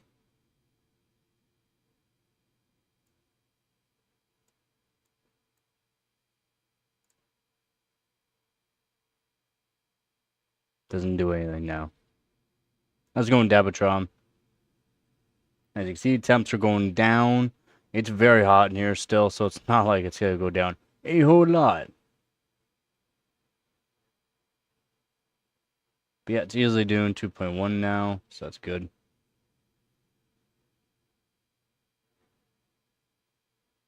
And what I'm gonna do is clear min max. I'll let this run for a bit. Yep. It's got no power limit mod on it now, as you can see. This is it running. We're drawing 9 watts total.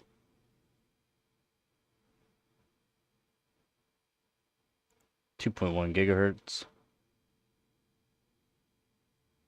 Yeah.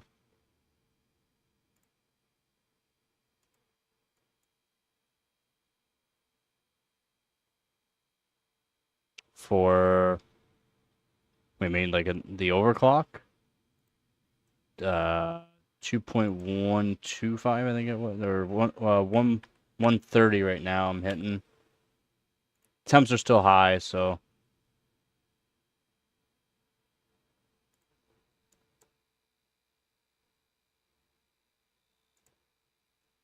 135.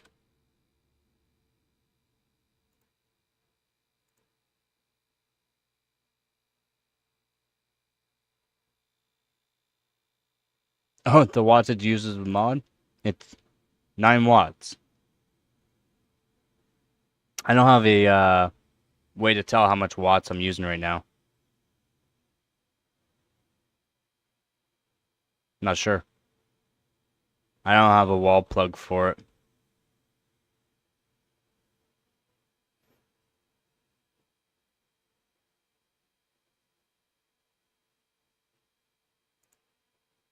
Okay, do 140.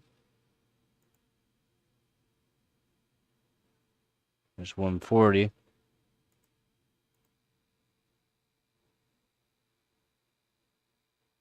No, hardware monitor now will only show it running 9 watts. 9.41 to be exact max.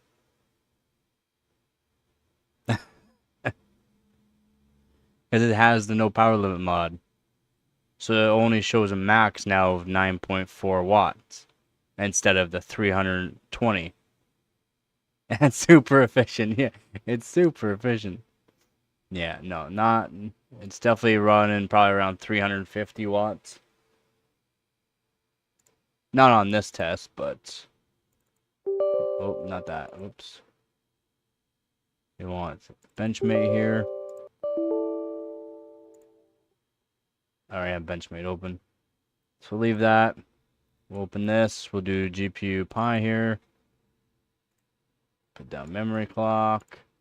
Should be able to do 140 on this.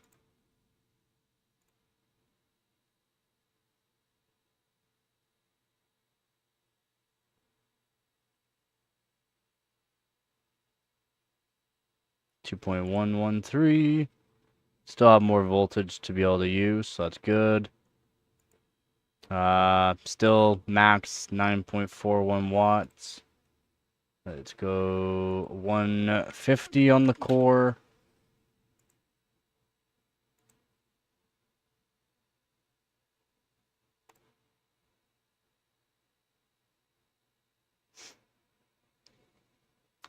.150 on the core.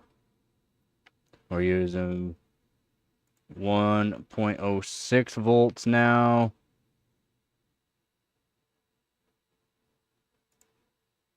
Let's do 160 on the core.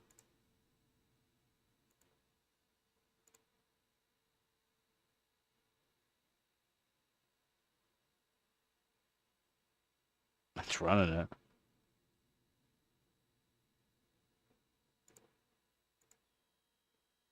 Oh, there we go. 14.74 watts. That's high as I can get it to so far.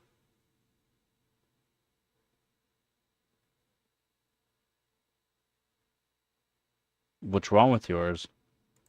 Let's do 170 on the core.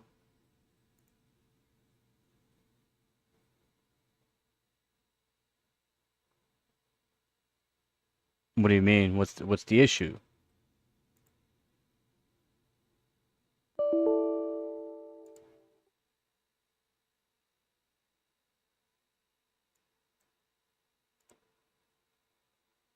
Oh, that's redo the driver.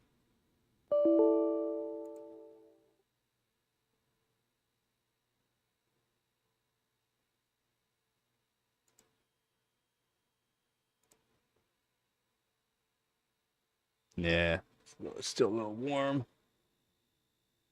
7 points. It's like 28 right now.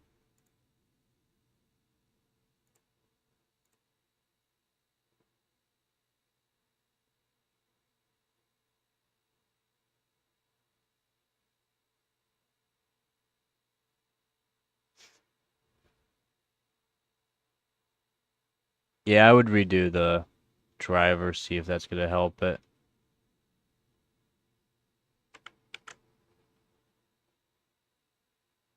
Oof.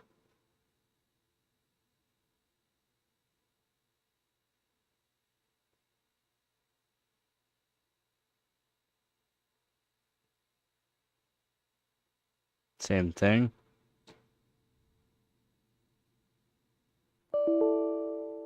Just give me a second here. Test manager. Okey-doke.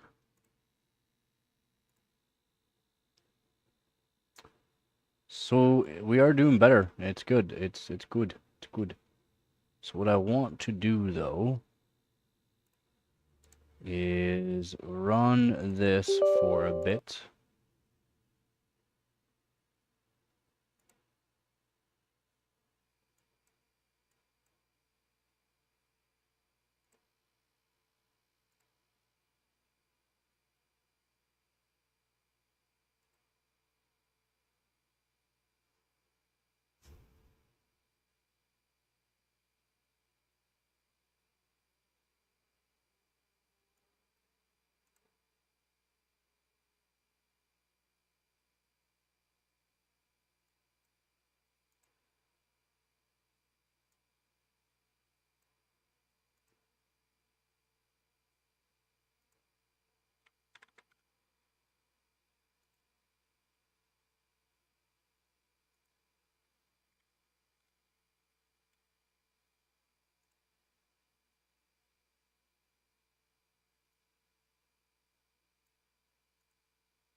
Let the other fans kick on. Still run the card if it would still be perfect. Nice when you change value on after the value changes in GPU, like the pixel fill rate. Yeah.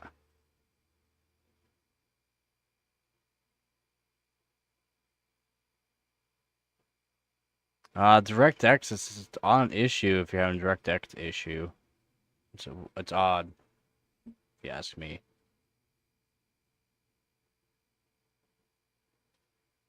Yeah, 2.1.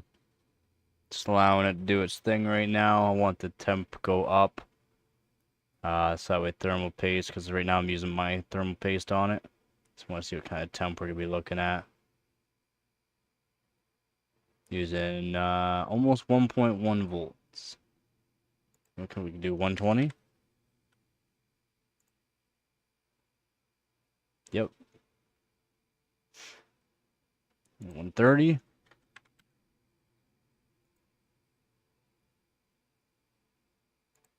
135.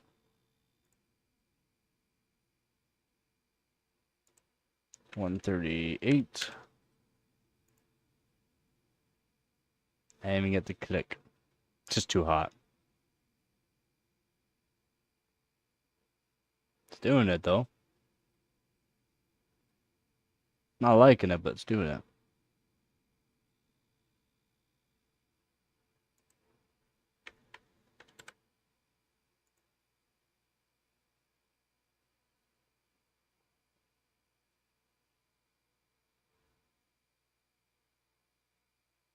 That's not what the issue would be for DirectX. Sounds like a software issue. To be honest, it does sound like a software issue.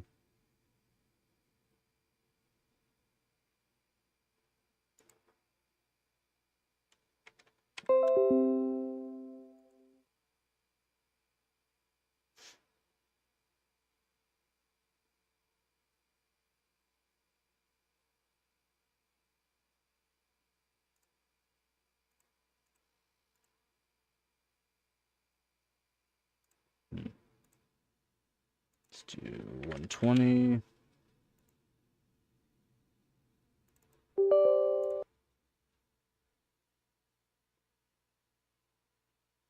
So that's what it does sound like.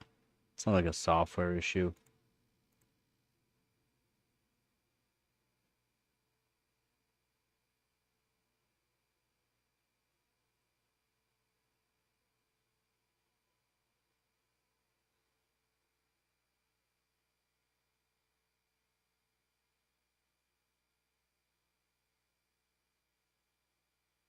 For about 1 minute, that's it.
Yeah, I mean, it does sound like a software issue.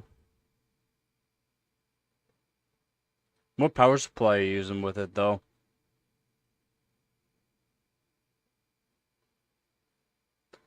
Power supply.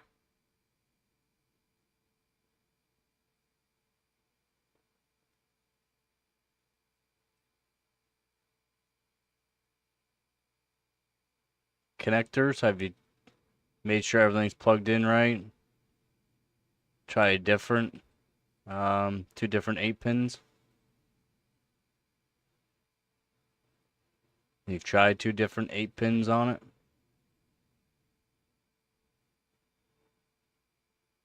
Switch out the power supply, or if you have another power supply, use the 8 pins from that power supply.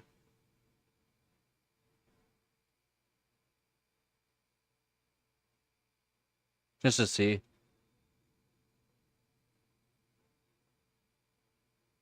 Sounds something like what happened with my 3070 Ti. You've tried it with another power supply, you sure?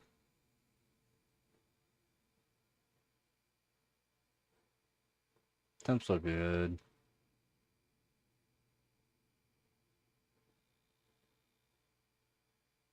So leave it running for a little bit.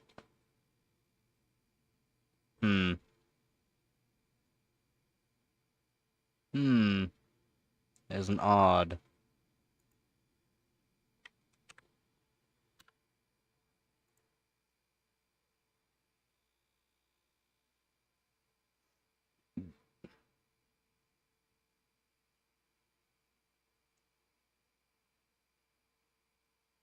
Yeah, I hear you.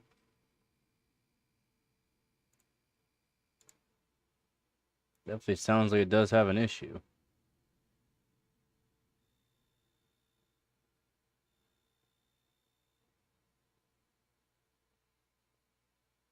It's looking good though. I'm gonna have to throw it back in my main PC to go for scores.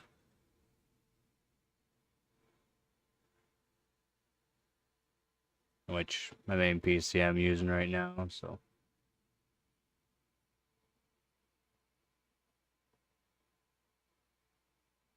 Yeah, it's definitely an issue with it for sure.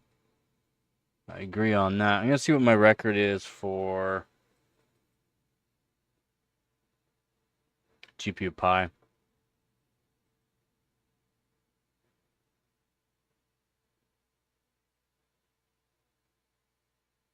Yeah, well, have you taken apart the board and checked it over? Make sure everything looks good on it? Multimeter?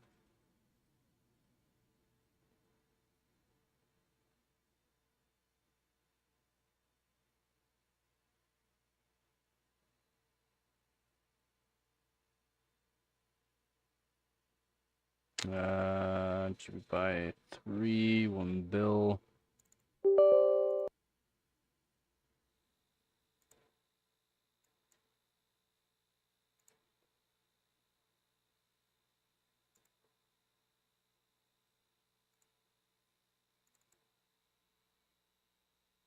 Yeah, I should definitely take apart 7.95.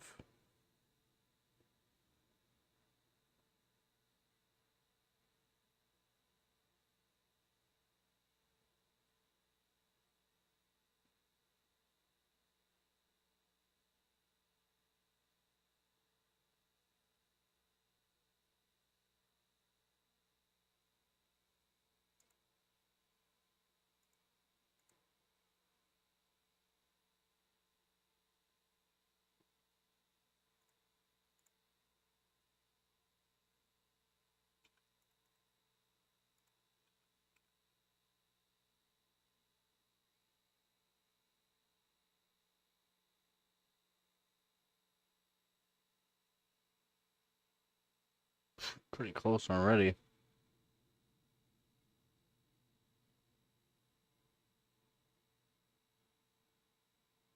The LED cable doing so. Yeah, some of them can be a real pain. That's why I like to use needle nose tweezers.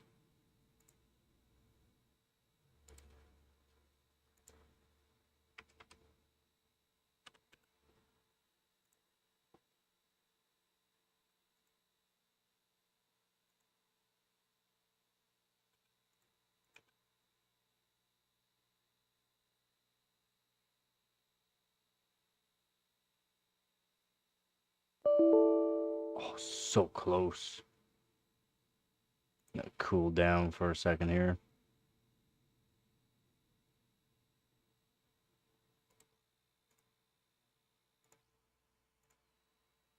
I mean, it'd be hard to beat my record since certainly with a 13900K, which does help. That's like so close to my record though.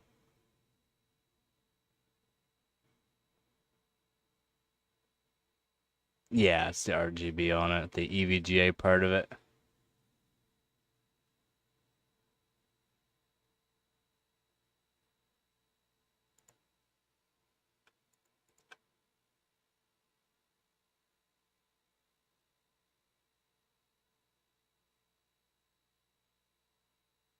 Oh, like we're so close to my record. The temp's way higher too. Looks like I do have voltage to spare.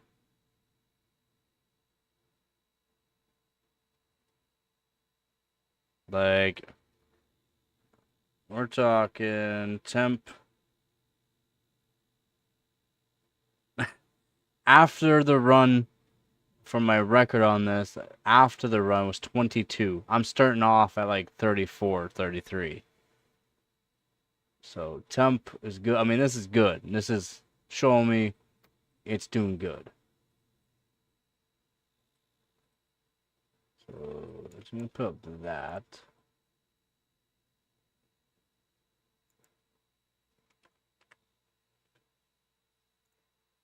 I don't think 150 will work, but we're gonna try it.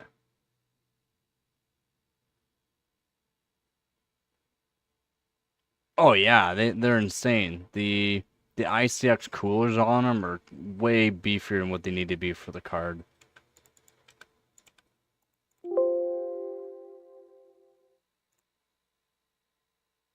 So yeah, let it cool down again.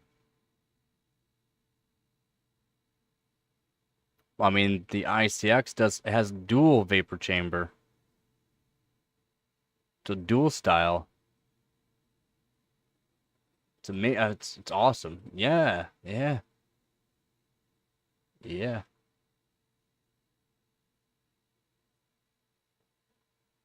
It's a two-part vapor chamber style cooler on them.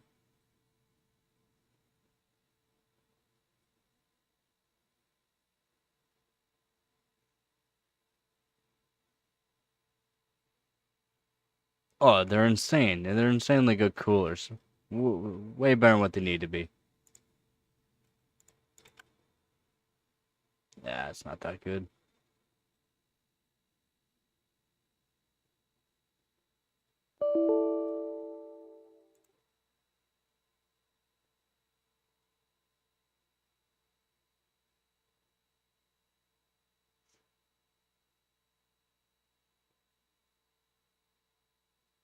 I'm happy with the performance of this.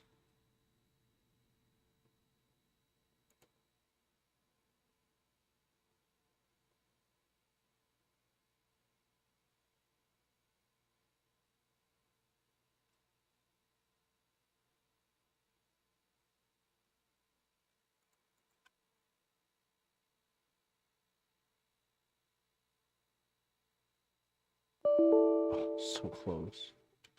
Just too hot. It's doing great. It's doing so good though. Very happy. Very, very happy.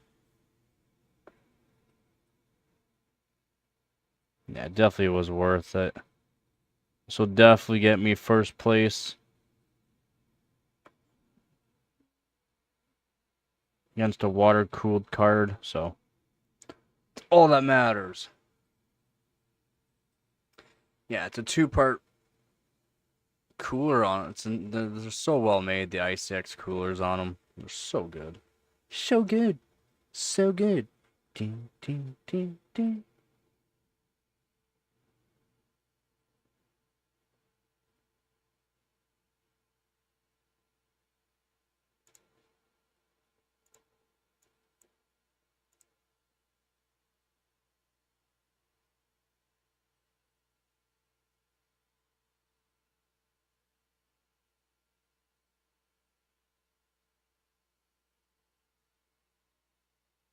Yeah.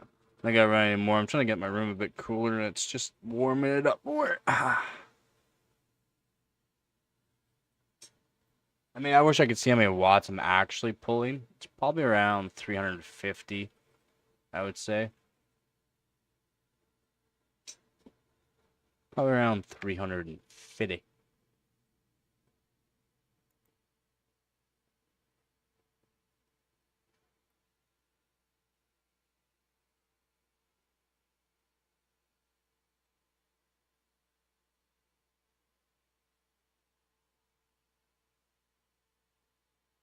Nine.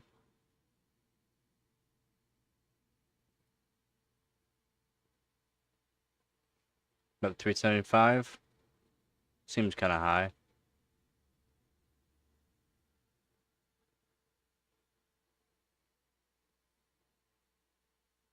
I don't think you were seeing 375. Shouldn't be going that high. Give me one sec.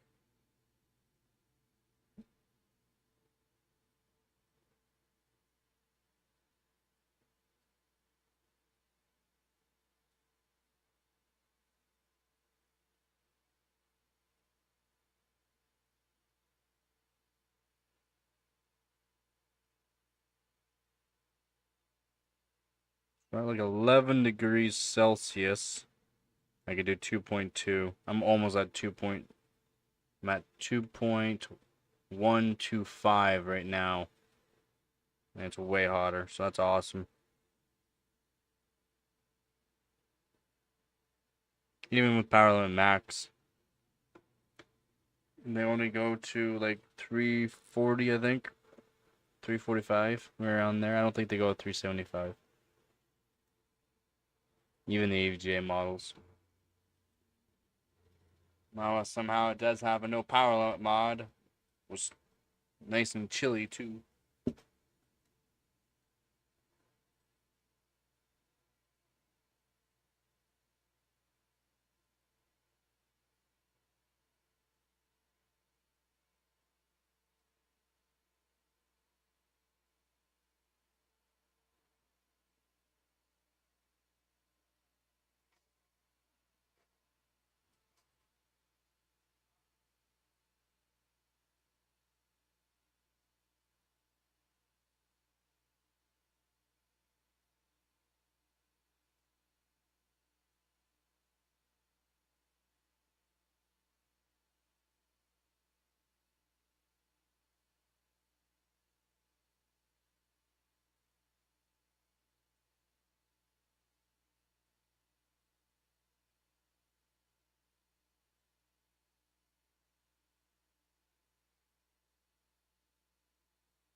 Yeah, I think that's around that. Just trying to see what temp's going to be today. Snow is supposed to get warm. Not too bad. Tonight, though, oh yeah. It's temp at night now. It's going to be a lot nicer right now. For tonight, tomorrow, Saturday, Sunday, yeah. Monday, yeah. So that's good.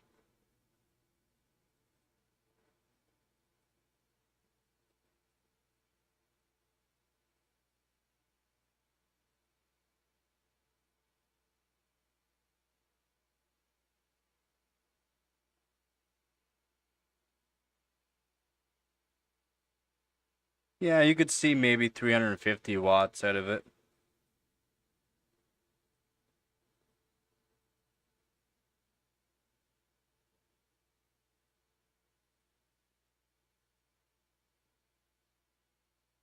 Maybe. Rare, but I mean, probably, I would say 320 watts. That's what you're looking at.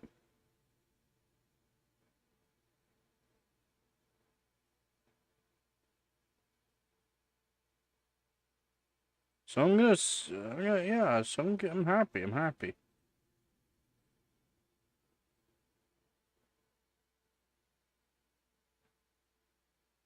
I am a happy. Happy.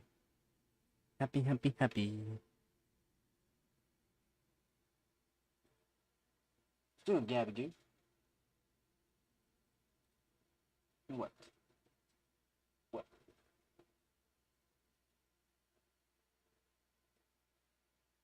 Oh, I should put the caption though. OCPC style, no power limit mod. Because no one does this power limit mod like I do it. They all do it the other way. I don't. I do it my way. I do it. Oh wait, let's run a 3D Mark 2001 SE.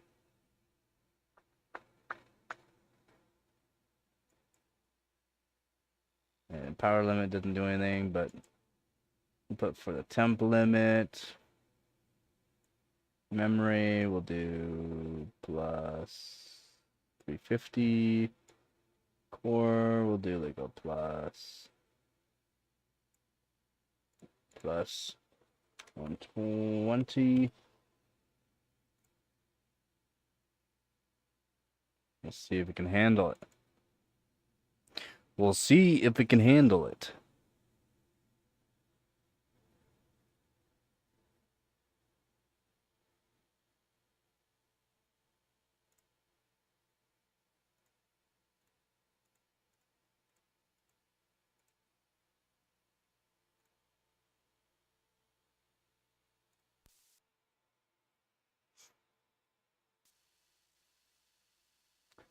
Might be able to.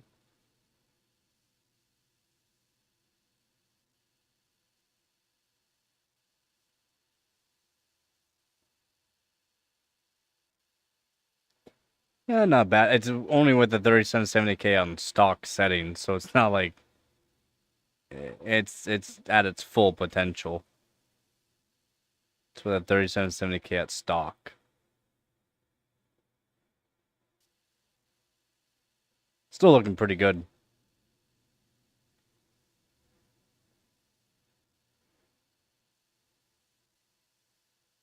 I mean, really the best cards for this benchmark is...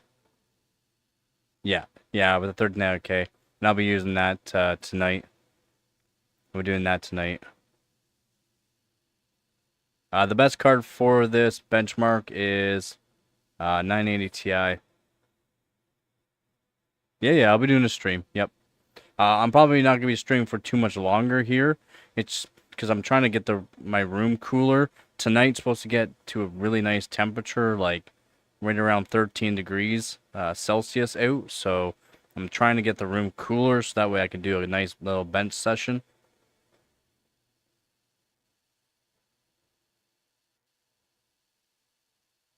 And that way I can get a really good score. I just want to beat the water-cooled 1080 Ti, the Asus Poseidon. Alright, sounds good. Yeah, and then I'll have the CPU overclocked to, I'm gonna try to do 5.7 all performance core and 4.6 all E, but we'll see. Probably be like 5.7 all performance core, 4.5 all E core. So we'll see. We'll see what I do, what I can get.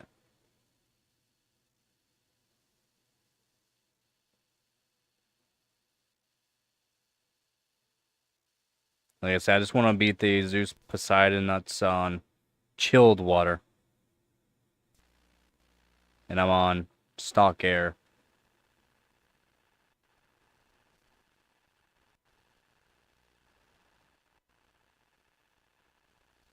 I mean, it's passing this easily. By the looks of it, it's passing it easily.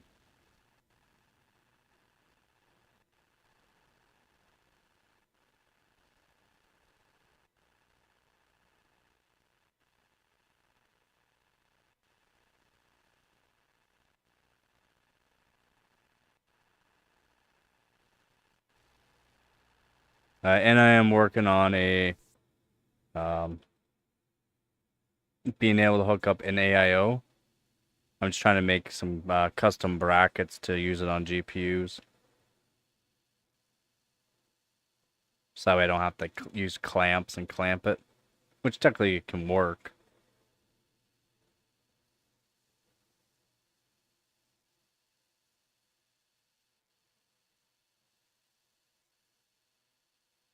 I'm working on custom clamps or custom bracket for an AIO.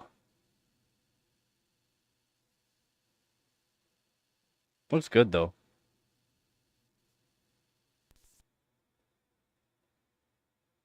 You were the one, Neo.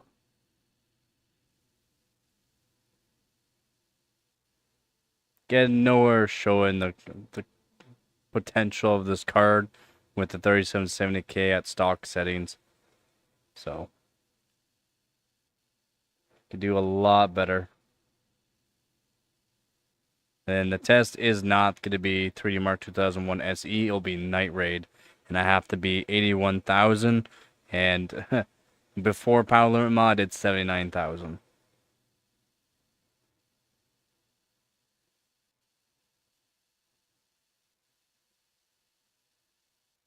Yeah.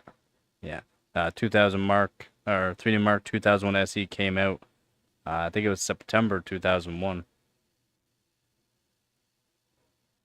This is definitely not a new benchmark right here.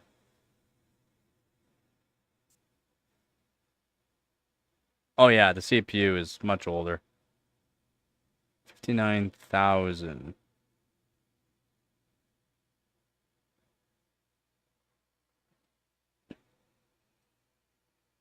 I just want to see my score that I've gotten before.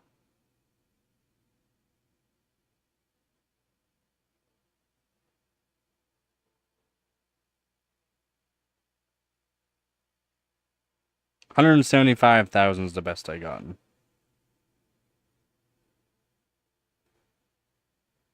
I was with 1300K at 5.8.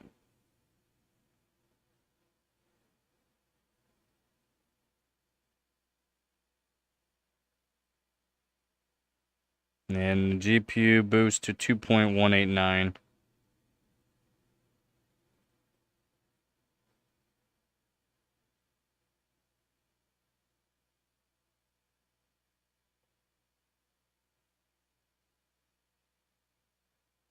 Zoom. Enhance.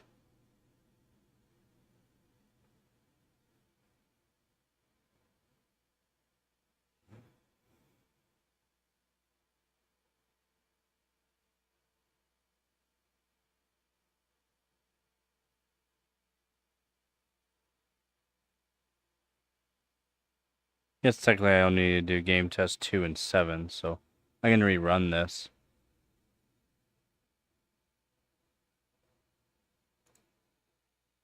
Change. I think it's just card chase I have to do. If I remember that correctly. Yeah. And let's try to do 130.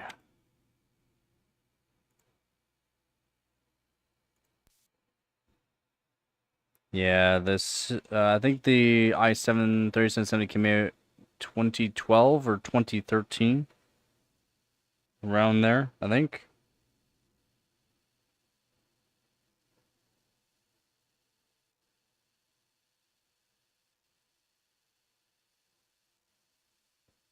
.2012, yeah.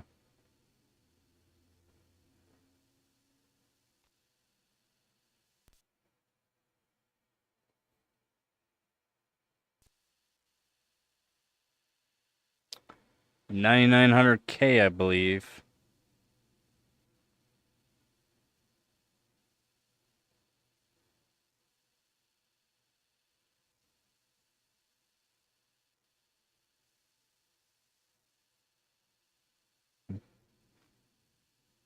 No, eighth gen.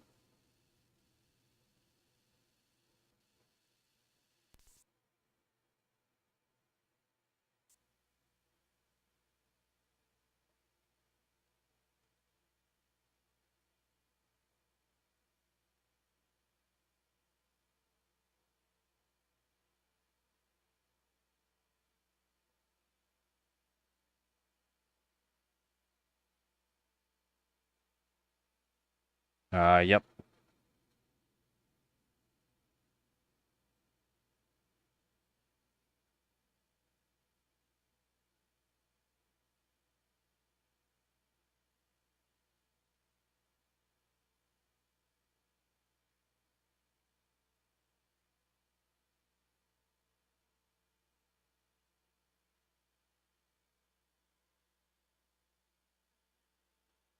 Yeah, so 8700K. I've owned 8700K.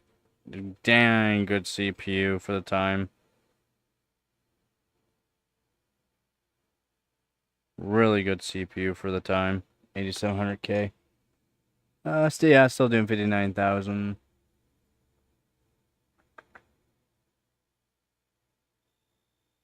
Um, Barely being utilized though. 3770K.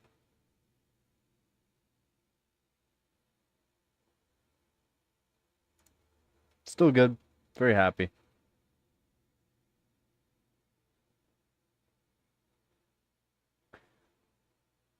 Oh yeah.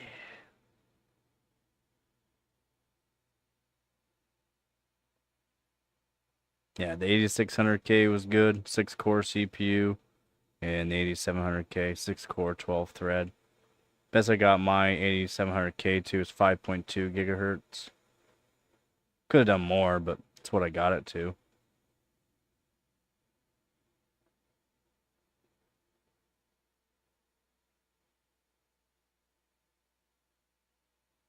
Basically at ambient air temperature right now. Yeah, 28 degrees right now in my room. It's just about there at ambient. At idle. Yeah. Yep. That's with my thermal paste that I make. My own thermal paste.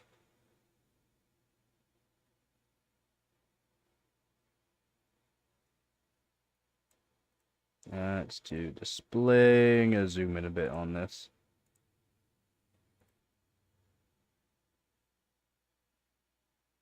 Of course, it's not gonna make it bigger.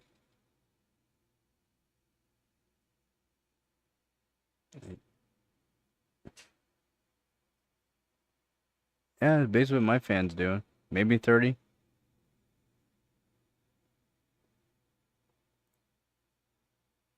Oh, yeah, there you go. Now fan at 30. Might not even be on.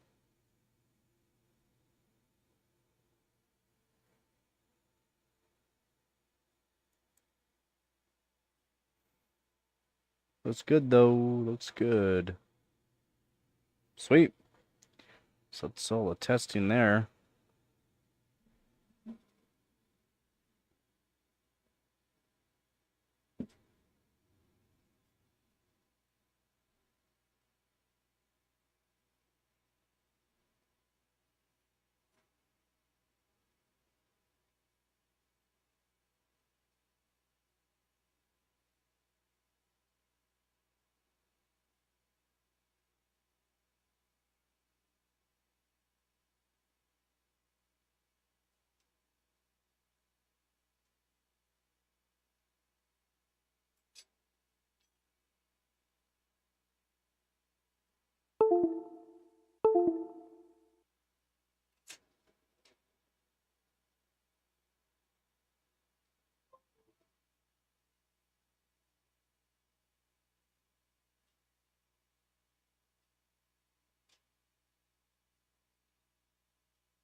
Voila.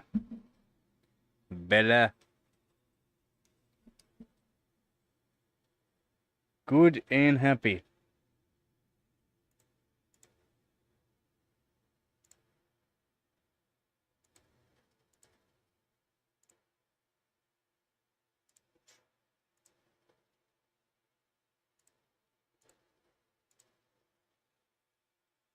Oh, it's gonna perform a lot better. Again, the next step for that card is core voltage mod, but I'll probably do the GTX 770 first. So I gotta get some decent scores with that. It gives good points. So many people have used it, so.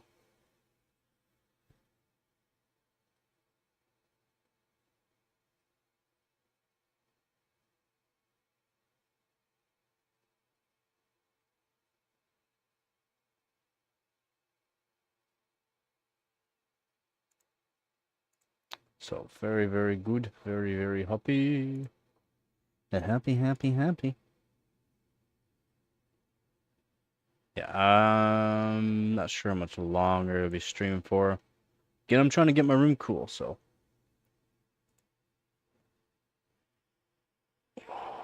My poor pinky. Do not get your pinky close to... I had to literally fold the flap of skin back on. Do not get your pinky close to a 5,000 RPM server fan. It literally did not feel it. It literally did not slow down. It did not say, collect $200 and go. Yeah. It literally did not care. It did not care.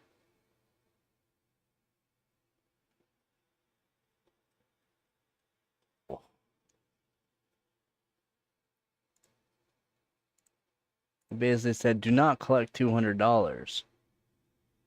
You should definitely grab a rag and stop it from bleeding.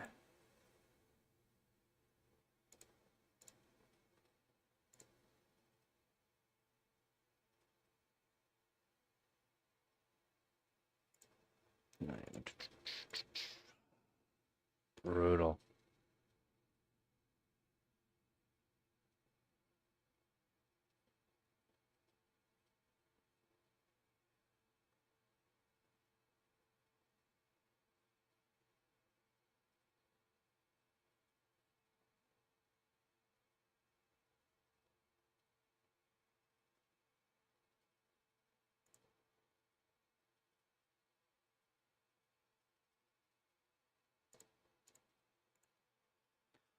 But yeah, I probably should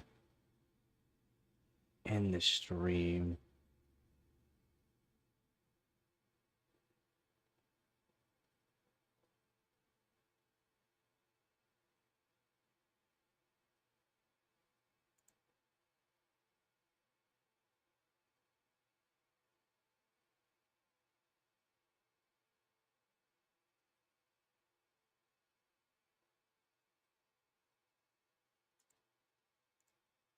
I don't want to, but I want my room to be nice and cool for tonight when I am actually overclocking the 1080 Ti. On the system that it needs to be on, which is the one I'm streaming on.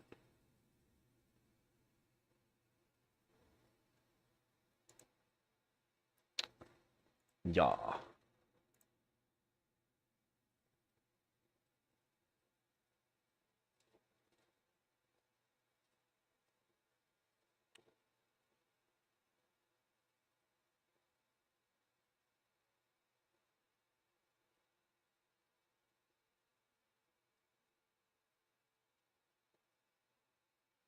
Oh, I didn't realize Brad Arnold from Three Doors Down had cancer. Or has cancer.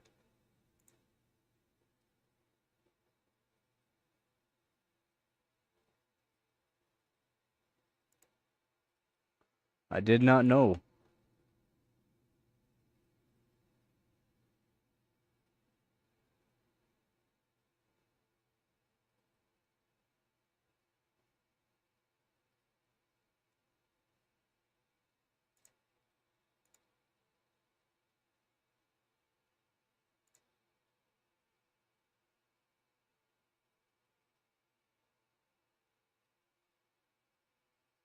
Yeah, that's why I would say to tell people do not use an AC.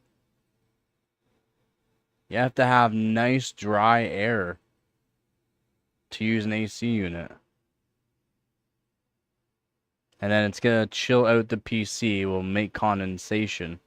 So you can technically use AC, but you have to set it up for when there's water. So what do you think I have to do when I'm doing my chilled loops? I have to set up my, I have to take apart GPU, Vaseline it. I have to take apart the motherboard, Vaseline it. I have to take apart everything and Vaseline it. That's what I use right now. It's Vaseline when I do my chilled loops. There's no getting around it, man. I mean, one of the best ways to get around it is actually going out into really cold temperatures, but yeah. All over the resistors and that. The main thing you don't want to get the Vaseline into is like your VRAM chips and RAM chips. That's basically the only thing you have to worry about.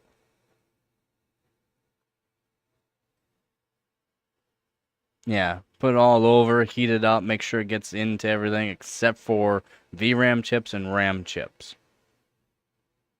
Because good luck trying to clean it out, and it will cause issues. It does cause issues.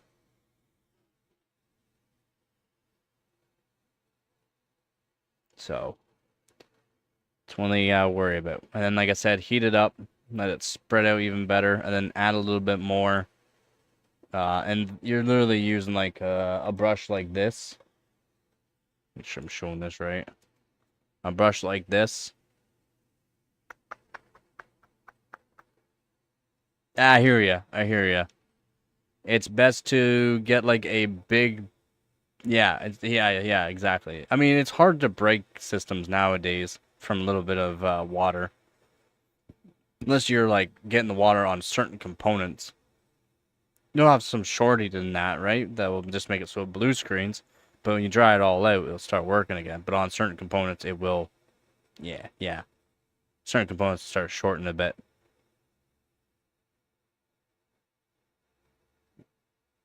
I just way think, yeah, it's basically a protection. That's why it blue screens. And motherboards have a lot of extra safety features, which is nice. But yeah, Vaseline. Don't be stingy with it. Everywhere. Everywhere. Take apart your GPU, PCB on GPU, motherboard. Add a little bit on your CPU onto the, not like the LGA pads. I mean, you can put some on the LGA pads, but on the actual resistors around the CPU, just in case you're getting CPU really cold.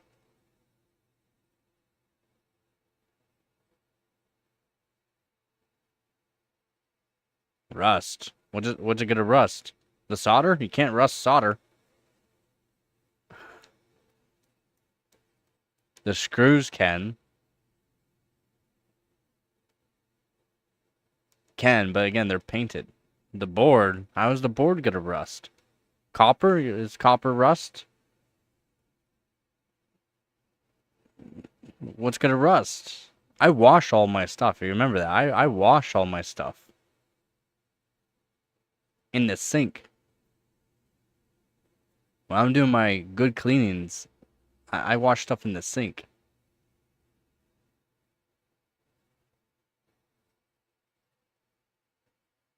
With what? I let it air dry. How did I dry it? I just let it air dry. Air drying after being wet like that would cause rust. There's no rusts. There's no rusting. I mean, some people use isopropyl, but I don't have isopropyl all the time. I don't have the 99% isopropyl all the time. It's too expensive. I wish I could afford a whole bunch of it. I wish I could afford gallons of it. I'd be using it. But it's it puts into the cost of things.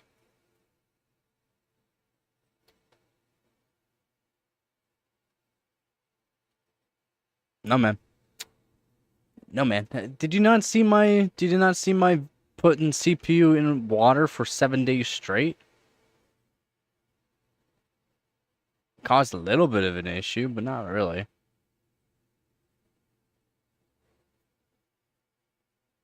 On what?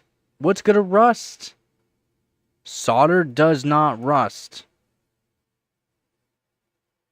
Copper can corrode, not rust. And I mean, corrode, I mean, it just turns dark. That's about it. It's not an issue. The only thing that rusts on PCs are the screws. And most screws are painted. If they're painted, it's harder to make them rust. I know what you're saying, but you're not making sense on what you're saying, because nothing can rust. The I/O, but it's also plated, so it's hard for it to rust. The I/O bracket on the GPU, I guess, can. Aluminum can't.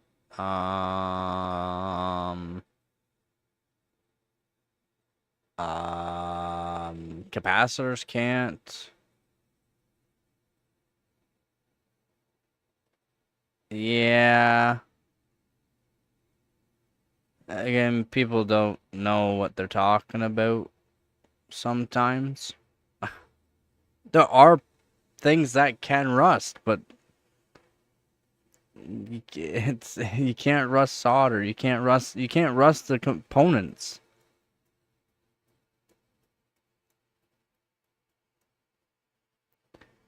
Because the screws rusted and the rust went everywhere and it probably shorted a whole bunch of stuff.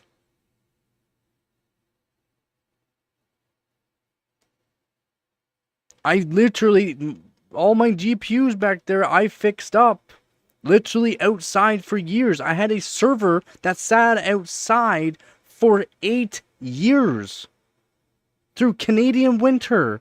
Through summer. Literally sat outside. I picked it up and said, can I have this? I picked it up and water came out of it. Worked just fine until I blew up the motherboard. Overclocking too much. Oops. Yeah, man. The only thing that had rust, the server case did not have rust. It was a galvanized actually case, so it was kind of odd. But the only thing that rusts were the screws. And the hardware is literally from like 2001. Had the old Pentiums. I even got my Pentium 4.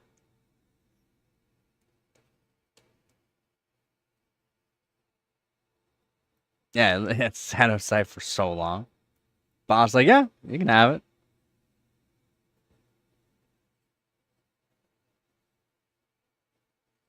Yeah. Took it, and it was flooded when I got it. And he said, yeah, it's been there for like 8 or 9 years. Like, no joke. Sitting outside for 8 or 9 years. A high-end server from way back in the day. I don't have the case or that anymore. I'll show you. Case still fine. Case was fine. Lucky Canadian winter. Over and over and over. Lucky. All my GPUs back there were taken out of electronic scrapyards that were not inside.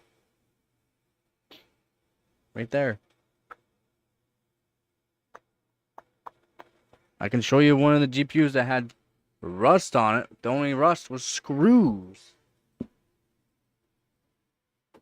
Oh, sorry, Nugget.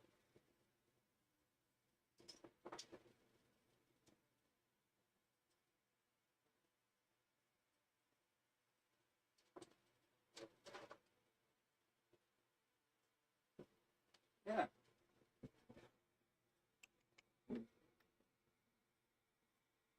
See a little bit of rust? Does it look like anything else rusted? Gold can't rust. I don't know how the DVI connectors didn't rust, to be honest. I really don't know how those didn't rust, but yeah, they didn't rust. The screws rusted a little bit, more or less the springs, because they're nickel plated. Nothing on the board can rust.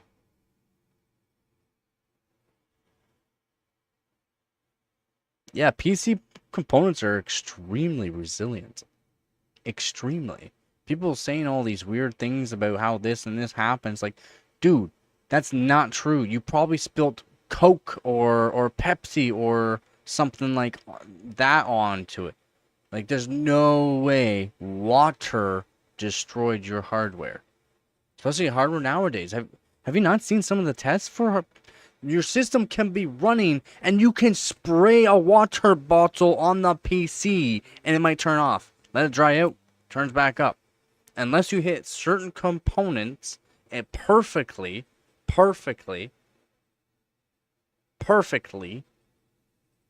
it might do a little bit of damage. But you can literally just spray a water ball while your PC is going nowadays. Again, not recommended. But have you not seen the tests on all the stuff nowadays? These are, I mean, this is a GeForce 9600 GT.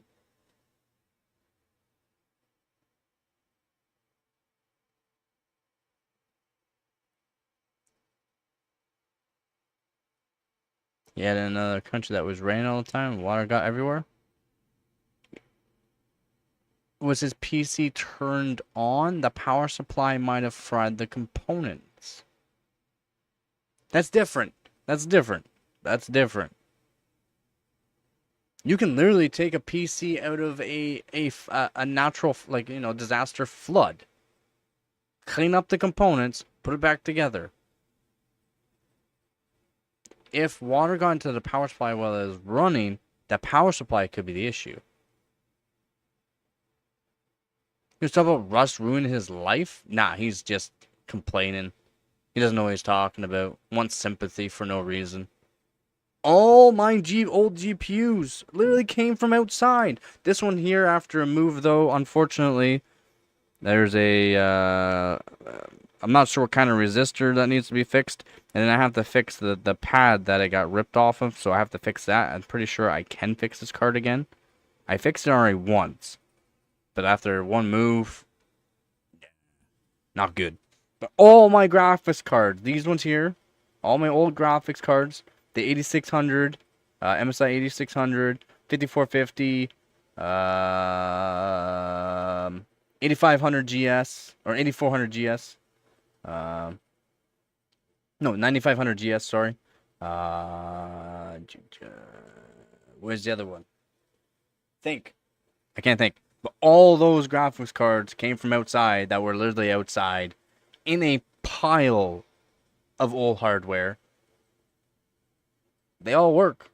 Canadian winters. Everything. I mean, look. This was in a pile. Look how good of a shape it is. There's some like scratching on it. But look how good it is.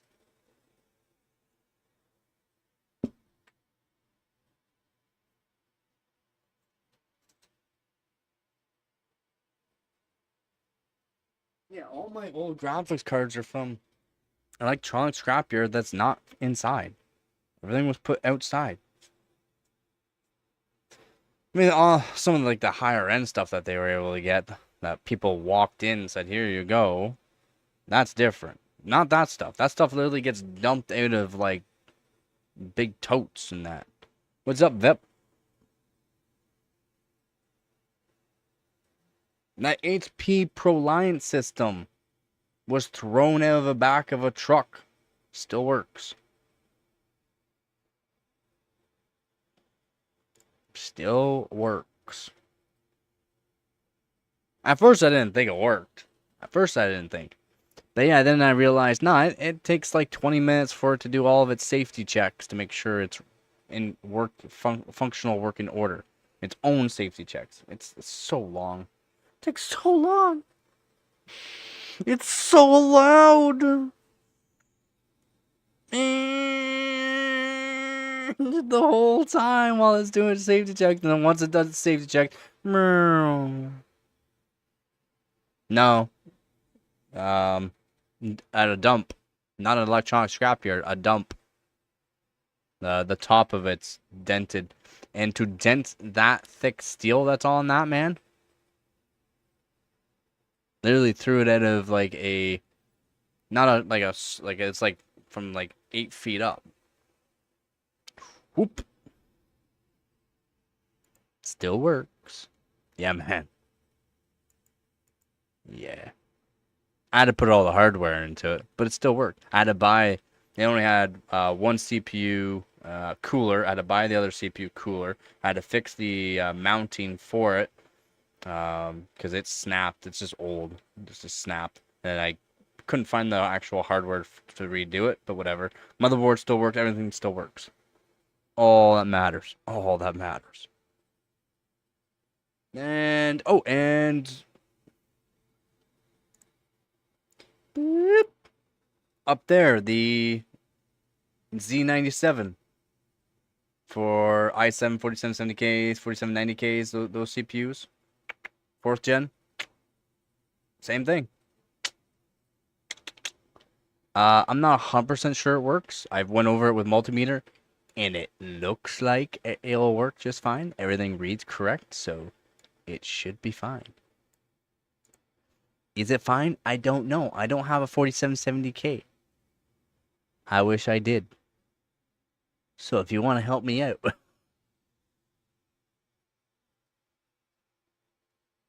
I will get a 4770K. Yep. Yeah, man. I mean, like the MSI GPU I had to fix up. That 9600 GT I had to fix up. It would have to be a certain year, but yeah. Yeah, either 4770K or 4790K. I would love one of those. I can get my DDR3 overclocking better. Instead of 2600 megahertz, I can do probably like 3000. Oh, sorry, no. 4770K has to be a certain year. That has to be 2014, no, 2014 or 2015 model. For my overclocking. I mean, why am I messing with DDR3? But I have I do DDR2 as well. I do DDR2, DDR3, DDR4, DDR5. I haven't worked with DDR yet, unfortunately. Unfortunate. Yeah. Man, you can't be number one without using all hardware. Yeah, I still have some DDR2 somewhere here. Yeah, right here. There you go.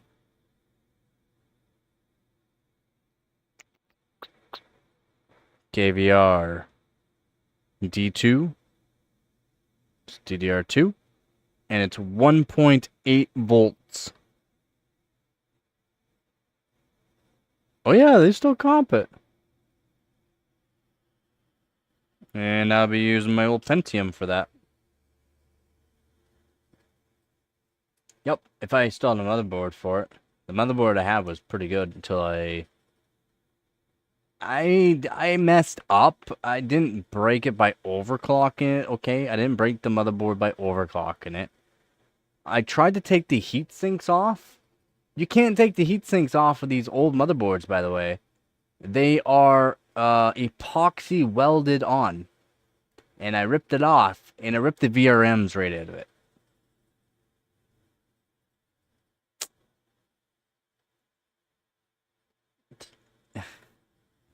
Yeah, me looking like an idiot. I undid all the screws on the back. Say okay, and I just yanked. And when I yanked, it's just a spider web of copper traces that went with it. And I looked, and I'm like, oh, there's all the VRMs. Oh, dang, dang. I mean, if you threw out your old computer, it happens. Oh yeah, I mean, I kind of laughed But I didn't laugh because I was like, man, I wanted to keep overclocking this. I just want to take it apart so I can that way I can maybe add some thermal paste or something onto the heat sinks to the VRMs to keep it cool because I was overclocking the Pentium pretty hard. And yeah, nah, you'd expect, you undid the screws and you should be able to just pull it off because there's like thermal pads or something. No, the epoxy welded on. Epoxy welded. Why is there screws holding it on if it's epoxy welded? Yeah. Oh yeah, it was nasty. Like ripped it off. All the traces came with it basically. Like long. Like dang. Dang. Oh man, that was good. And then not too long after that's when I blew up the VRMs on the Gigabyte board for the 8150, the FX 8150 bulldozer. Yeah, I was overclocking it pretty good. Over 5 gigahertz all core. Well over 5 gigahertz, probably closer to 6. I think I remember like 5.7, 5.8 around there. On air. The motherboard wasn't designed for it, but it did everything it was told.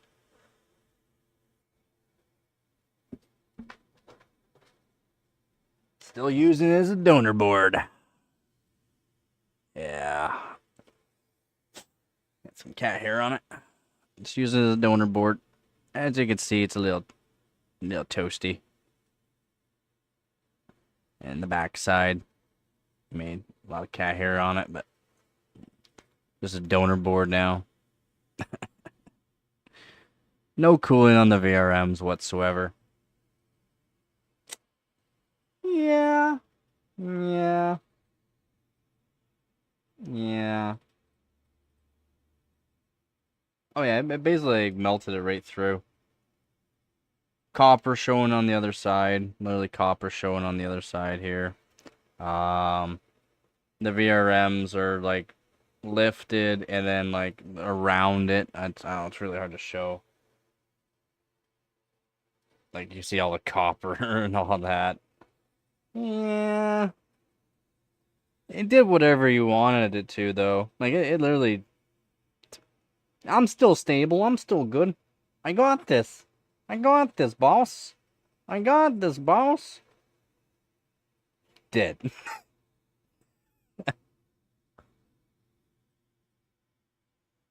Yeah, I thought it was alright. I thought it was alright. No. No. Didn't realize that's why I use thermal probes for everything now. I have so many different thermal probes for stuff. That's rough. Breaking it same day you got it. That's rough. That is brutal. Yeah. Same day you got it is rough.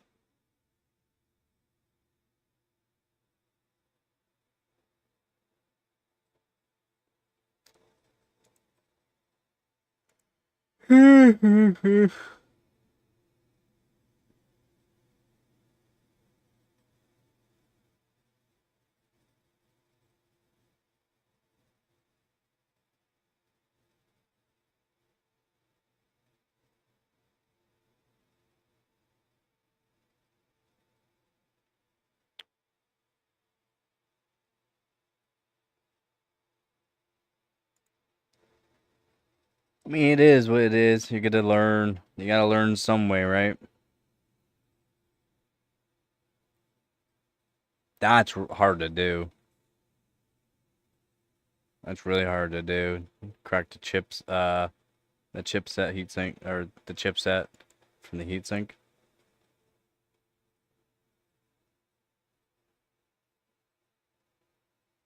Hey man, at least you showed up.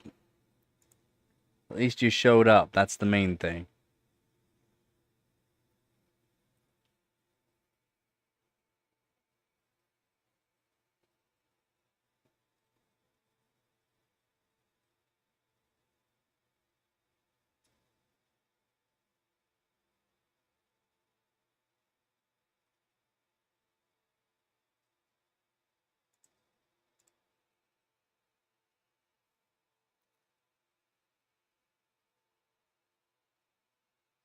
Ooh, that's cool.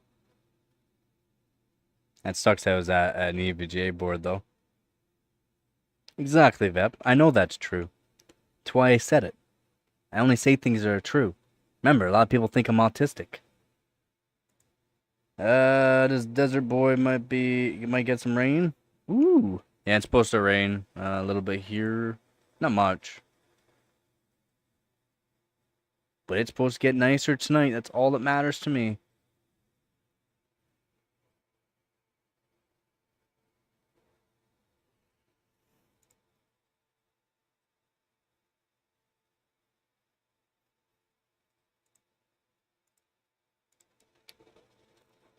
Hopefully the rain cools it down, doesn't get too humid for you. That's the main thing too.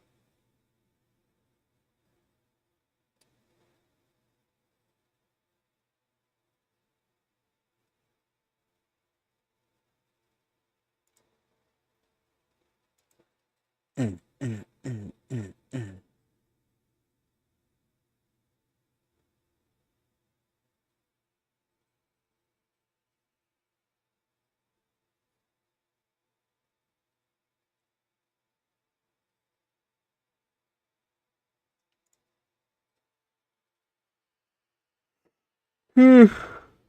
Don't forget to like the live stream. Like a broken record. Don't forget to like the live stream. You gotta you gotta like the like. Don't forget to like the like. Oh man, oh, it's okay. Please, yeah, please like me. Oh, it's brutal. I have I have 1,269 subscribers. I got 4 subscribers now already. Nice. 69. Nice. Nice. Happy about that. 69.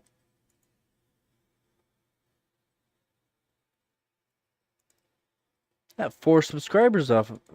Did I really get 4 subscribers? Man, people really liked the I didn't say I did. Dang. It's not showing at least.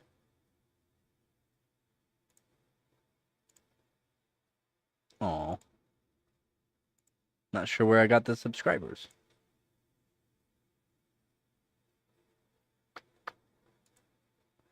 It's not showing me.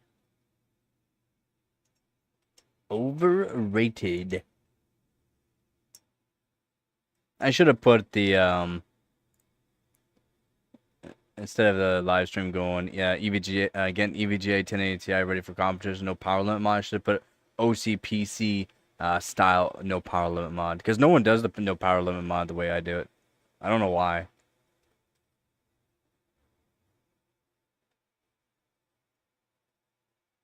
Wait, most operated position? You even had to put operated twice in that. 69. Nice.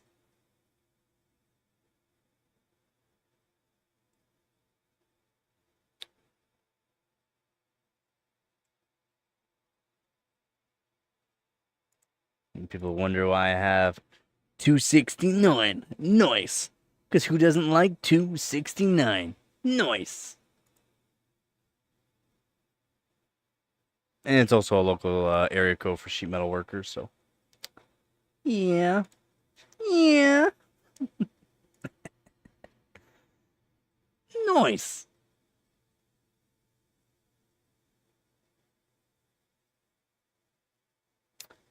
Um.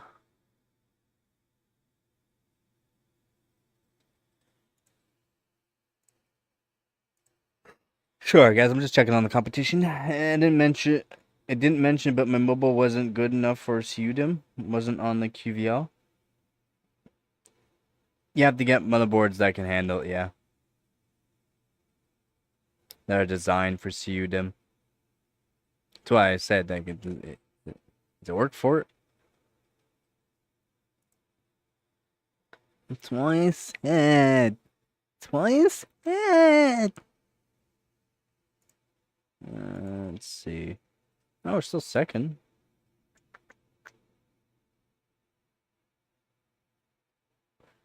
We're still second. 81,661 points I have to beat. And yeah, he did chilled. 100% that's chilled. Because it even looks like, yeah, it says 0 Fahrenheit on his loop. 0 Fahrenheit. He did chilled loop on his GTX 1080 Ti Asus Poseidon. I can beat it on air. Why? Because I'm better.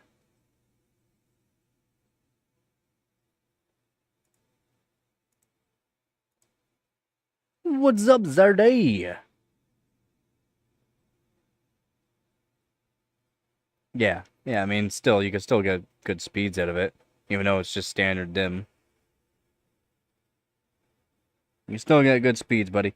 Don't you worry. Be happy. If you need any help, man, you just let me know.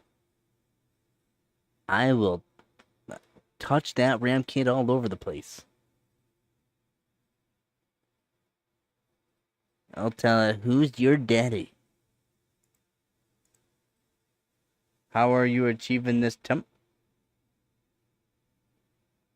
Oh, he's using chilled water. So probably a chiller. Give me 1 second. I'll scrutinize his picture. I'm looking. Looking at it like I'm looking at a pair of nice double D's. Don't make it obvious? Ha! I don't care. Give me 1 sec. Give me 1 sec. So yeah, his 13900 KF maxed at 28 degrees Celsius. So yeah, he's got it on chilled for sure. Water temp is 0 Fahrenheit.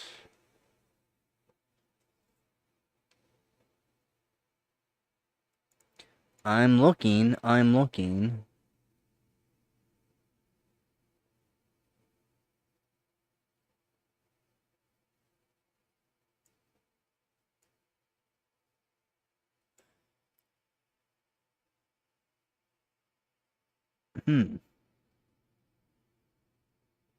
don't know.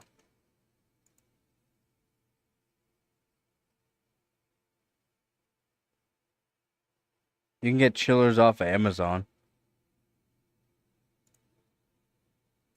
I mean, I don't care. I don't care for chillers and that, just due to the fact that it uses so much more hydro. Then you have to plug it into a different outlet while doing overclocking. Like, guarantee you have to be on a different outlet, not connected to the same line, else you'll blow the breaker.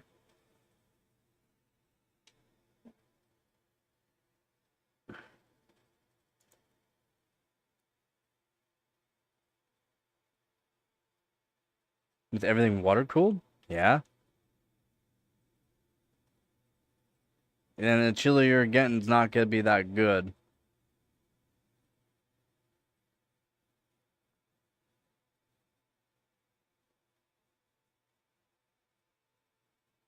I mean, it depends on the 1 horsepower, how much power, but Ram from said he had water cooled RAM. Yeah, you can get water blocks for it. You get RAM blocks for it, and then a water block for it that screws in on top of the RAM.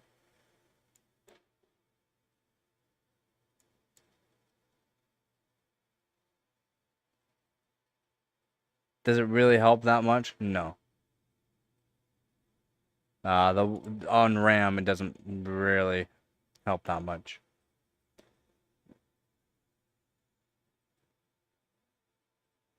One horsepower? No, it's not 1600 watt, is it?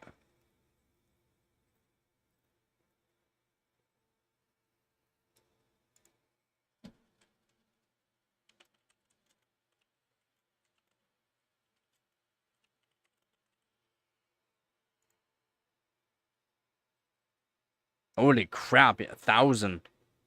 About 1,000 could be 1,100 watts. for a 1 horsepower. About 1,000 watts.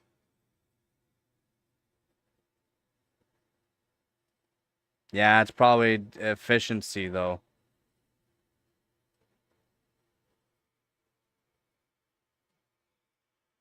There's gonna be certain ones that are more efficient. The 1 horsepower ones are average around 1,000 watts.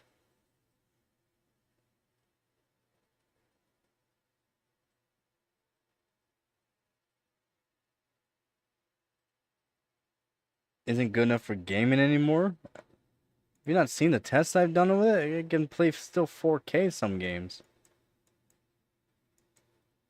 With the 3770K can game at 4K.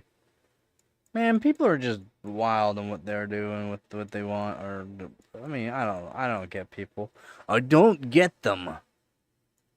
It's not good enough anymore. It's a legendary card. It doesn't matter. It works. I'm trying to see how he's chilling this. Sir, how are you chilling this?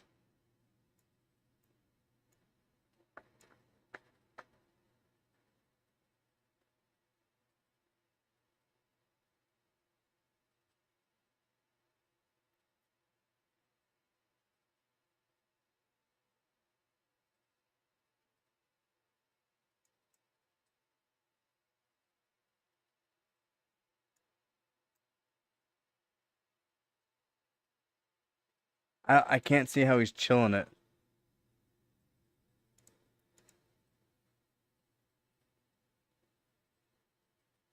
32 PSI, that's pretty good. And then a 1600 watt cooling capacity.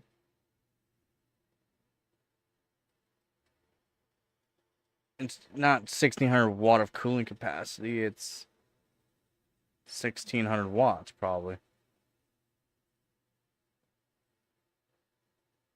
Oh, yeah. One sec. My bad, gone. Leave me alone. Boom. Bum bum bum bum bum.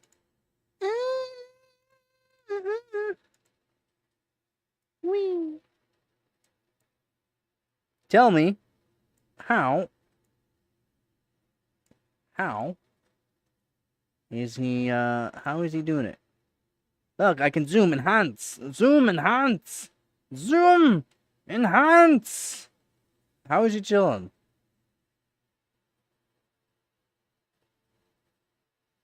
0 Fahrenheit.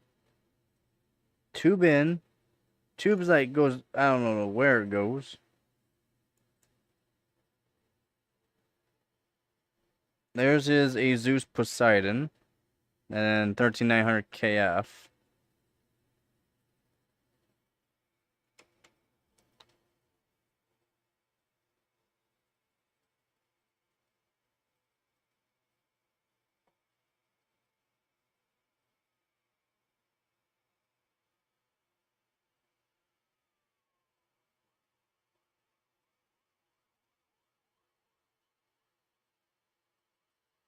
I don't know. I don't know how he's chilling it.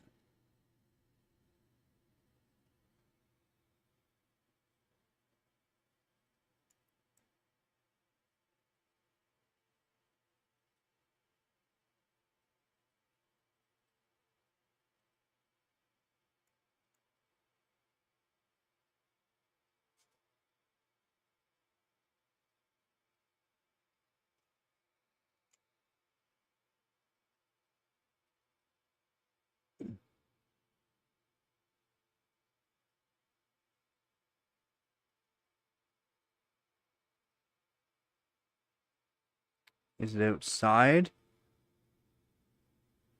No, he's inside. As you can see, here's the windows.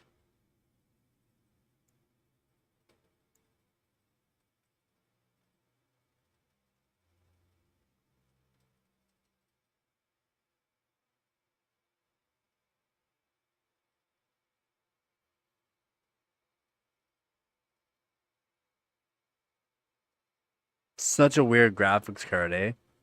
Poseidon. Air cooled, water cooled. So weird. So weird.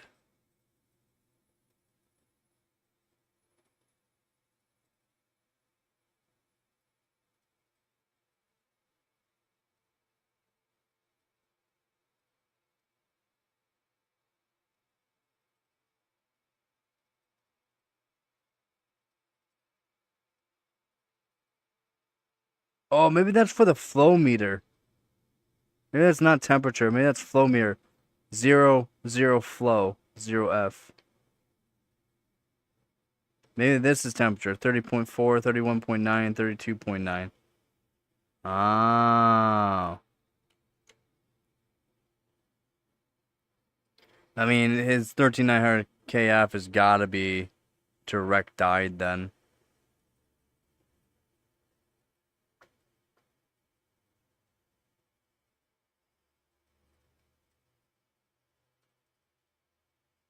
Sideways? I mean, I guess. That should be engine head gasket def leaking. That's up to you if you want to do that. Yeah. I mean, water blocking to give you more performance, of course. Stays cooler.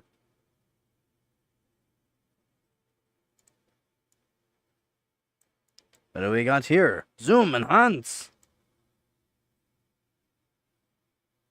Peppers.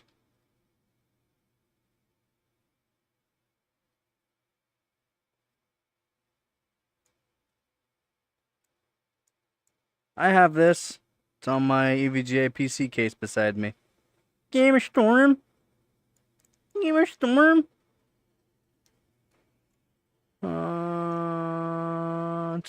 It's already 350 watt at 72C.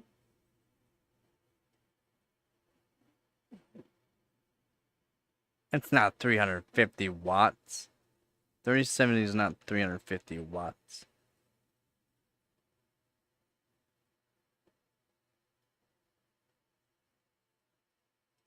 Is it? No. Isn't it 200? I thought it was 280 watts.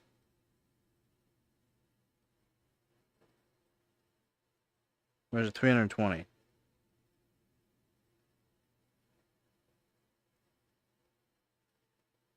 Oh, okay. I mean, even if you used a strict BIOS, I still don't think that correlates to 350 watts, is it? I don't think. I don't care, it's flashed. I know what you're saying. God.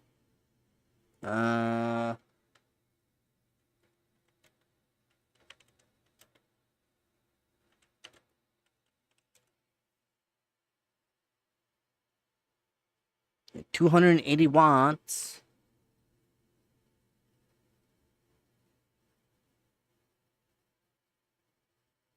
OC, it's just over 300 watts. About 300 watts. How is it 350 watts?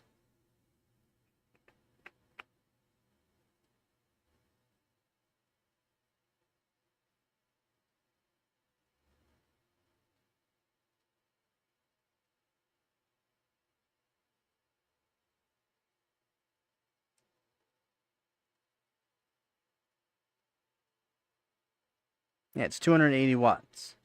That's what I thought.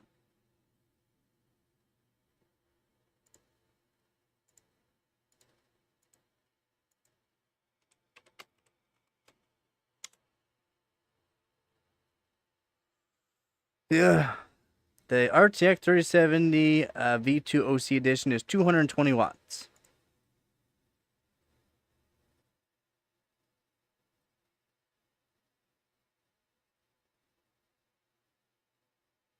And the absolute max is 330 watts. Absolute max.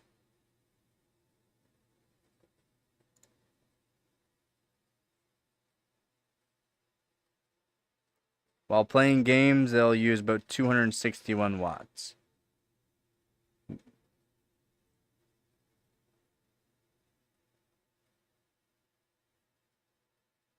Yeah, 330 watts.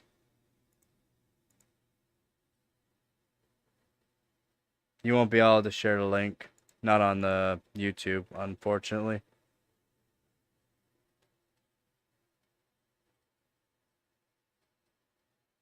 How do I up the boost on my 5070? That's more appropriate question. You have to do a flash it to a higher end model. That's about it. If not, just manually overclock it.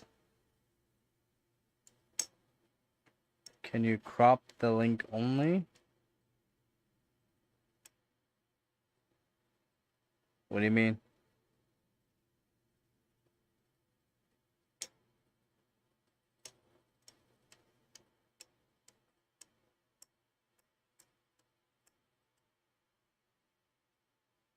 No. Click on the Discord. Discord!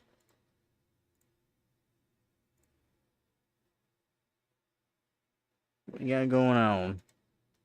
I'm looking up. General? Ooh. Oh. Hey. Ooh. Nice. PC builds, you guys. Oh my god, you guys got PC builds on there now? Nice. It's looking good. Visit. See specs. Limit 350 watt. It hitting 350 watts is saying it's you only see 330 watts.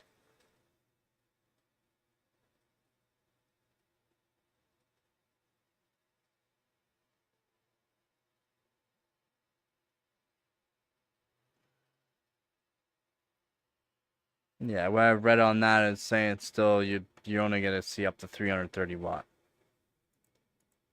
due to thermals. Well, voltage too. You are now a 2025 GTR. Yeah, right? Wouldn't that be awesome? Wouldn't it be nice if we... Wouldn't it be nice? My 40 gigabyte 8K is showing up today. Ooh.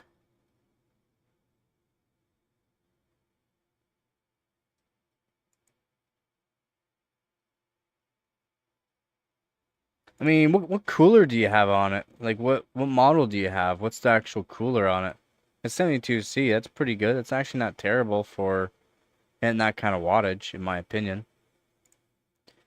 I'm just checking out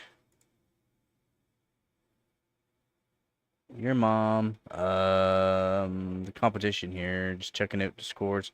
Are we still in first? Oh my god, we're not in first now. We're in second. We're slacking. We're slacking. And we still have 59 days left.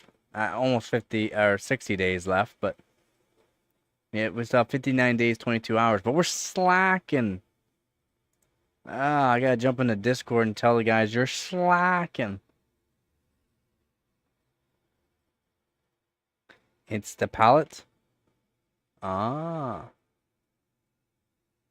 Nah, I don't care using TPM. It's not better than good thermal paste. I mean, for 72C though, it's a good cooler. I think I'm gonna send back the IID cooler AIO and buy Lee and Lee.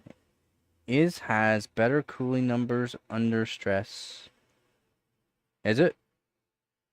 Isn't the price of the Lee and Lee 2 not half bad? For the AIO? I'm looking. Oh, we gotta do cup 4. Cup 4. NVIDIA GPU.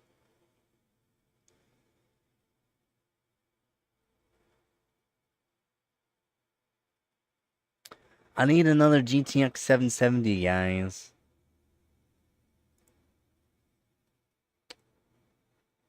Oh, man.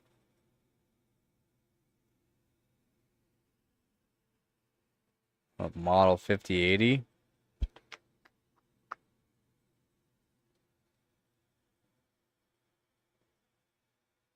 Oh, there's so many. Yeah, if you're gonna get whatever, well, I mean, each one will have a better binning on the silicon. Also power limits if you're looking to do the overclocking on it. It's the Leon Lee Lite. It's $30 more, so $100. Oh. What's up, Mosk? How good is the 1080 Ti and what are you doing with it at the moment? I've already done the no power limit mod, OCPC style no power limit mod. Did some testing on it. It looks good.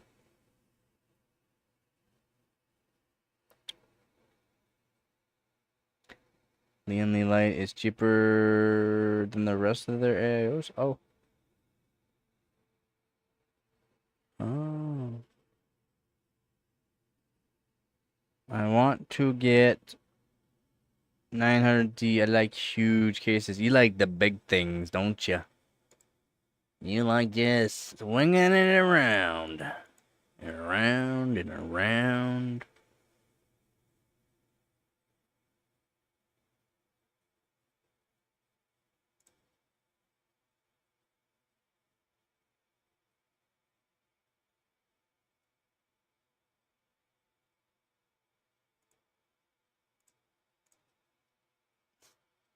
Or the 1000D. Ah, you just like swinging it around and around.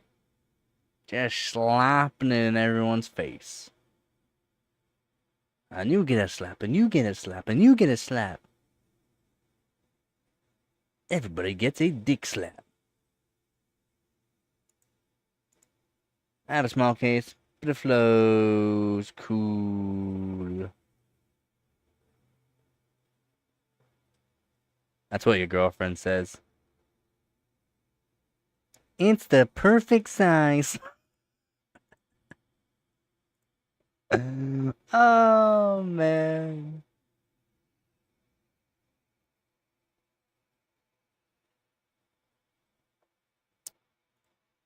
Mm, mm, mm, mm.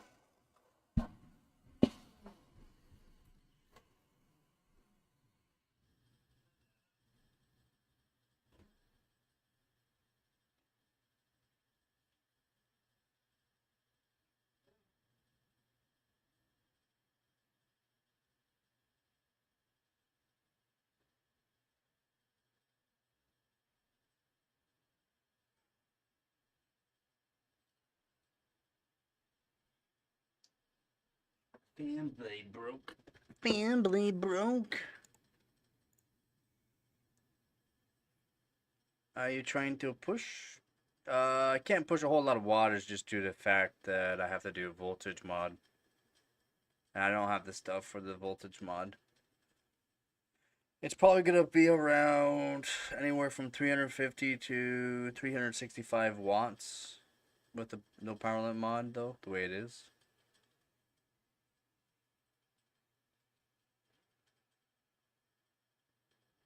Currently, I have the 5000D. Just slapping everyone's face. That's what other people's girlfriends have said. Oh, it's the perfect size. Cool.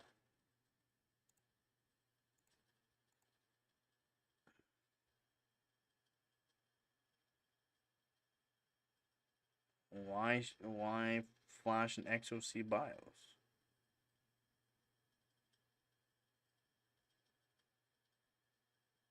Is that gonna be better than my hard mod? No. No, it won't. Because technically with the hard mod, the way I did it, I can push like 1500 watts and be alright. Why not sell your 3070 for 450, 500 and buy a 5070? No cooler will make it better than a 5070. What?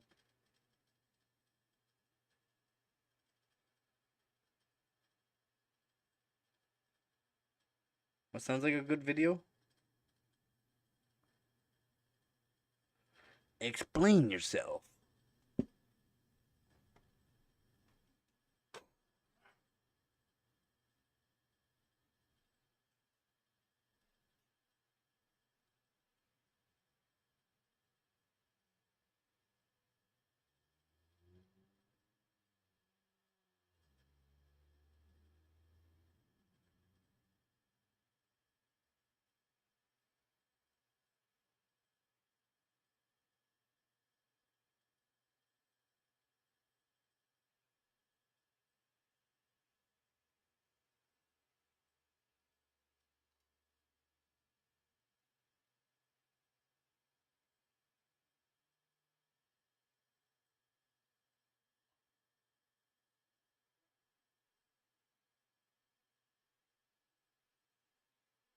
Be like back and forth. I'm trying to fix a fan blade. Can you please turn the mic volume a bit quiet, even on max volume? Thanks. What? Ow, it should be just fine. Yeah, the gain's up pretty high, so it's you, isn't it? Probably. Probably you.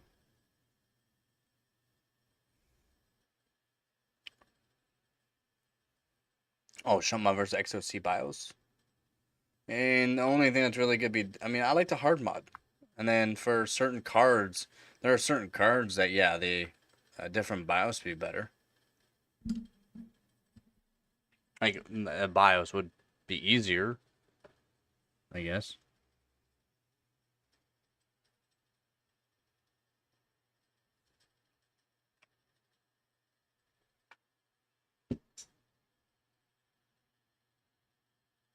With the cell phone.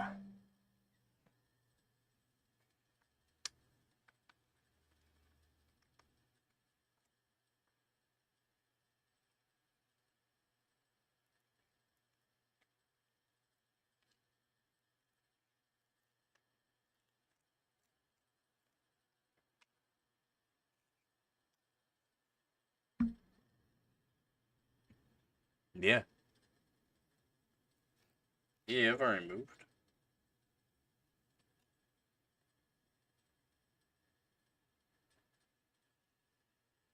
Yeah, the window's over there, so you don't really hear it anymore.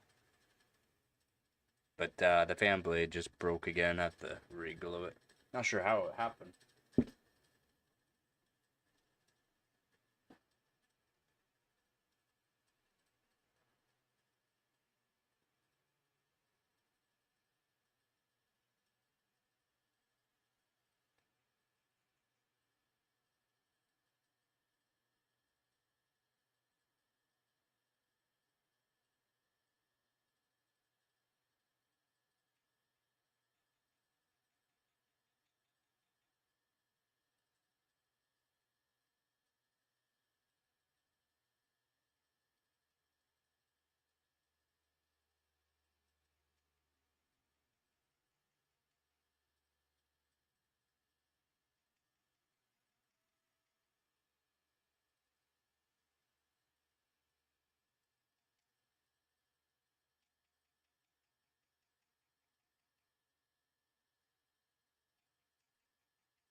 My bad, my bad. My bad. Kitty in the box.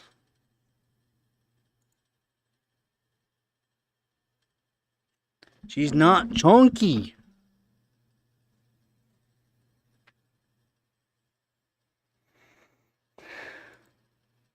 Yeah, we had some pretty big Rottweilers. Just big, though, growing up.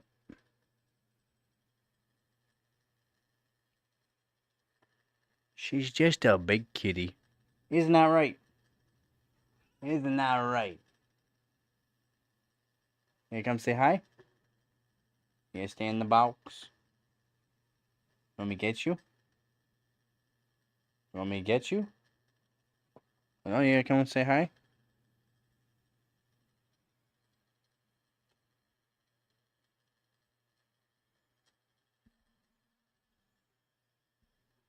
Yeah. Okay, say hi. You gonna say hi, Purries? Yeah. You gonna say hi? You're not gonna say hi, you're just gonna purr away? Alright. Don't fall. You wanna lay down? Yeah?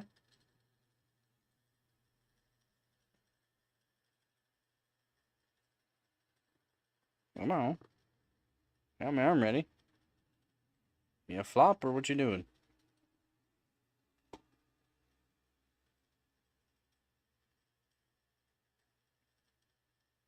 She's not chubby. She's just a big cat. Oh, you okay? You just smacked your leg off of that. She's not chubby at all. She's just a big kitty. Yeah. Right? So, hey, come here. Let's show them how big you are. Ready?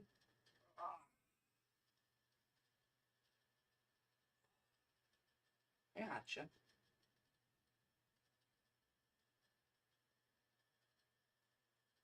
She's just a big kitty. Yeah.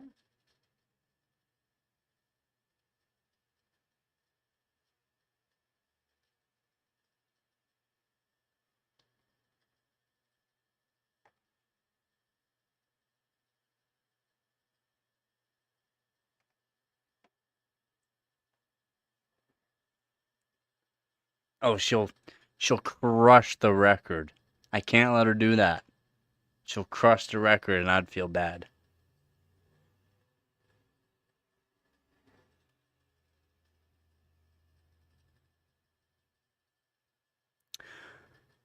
Yeah, well, okay, well now you're gonna make it the Roddy jealous now. You want a treat?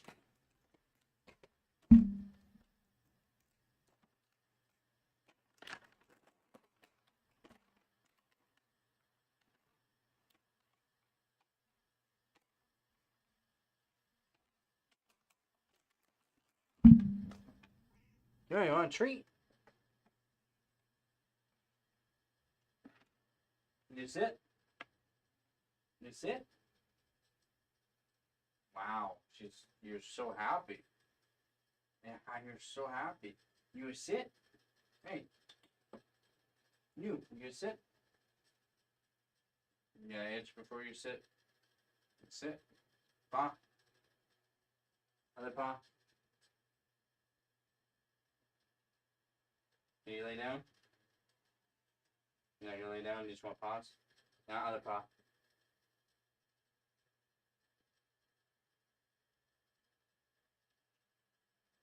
Paw. Other. Other paw.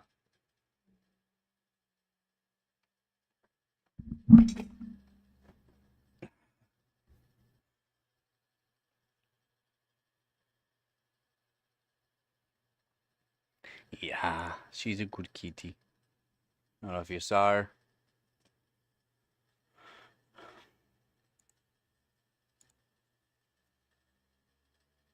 Yep, she's well trained. She doesn't go on counters or anything like that. Yeah.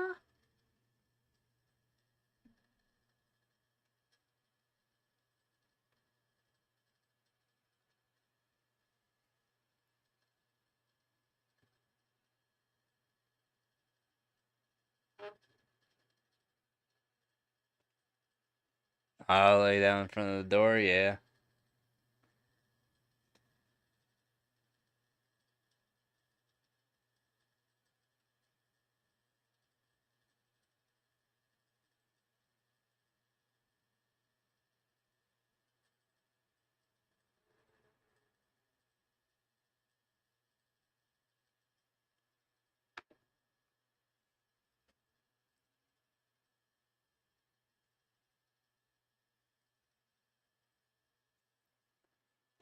Yeah, yeah.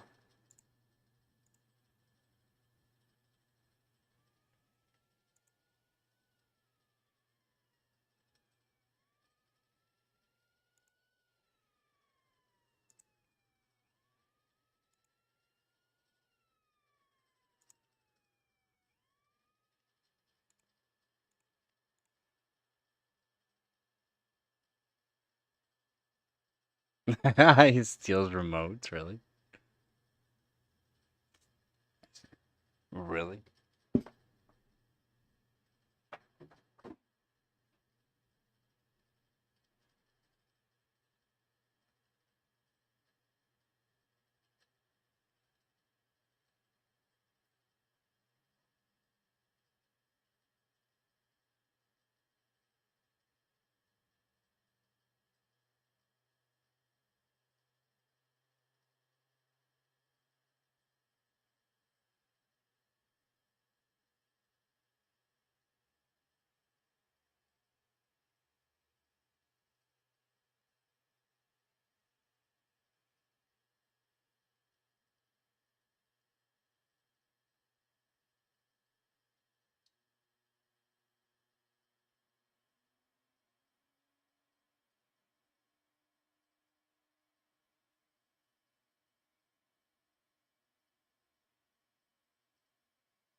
guys.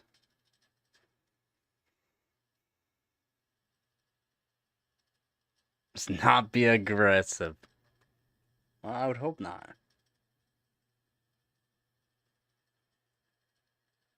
I mean, probably happens from time to time, though, right? Playful Roddy.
It's my fan.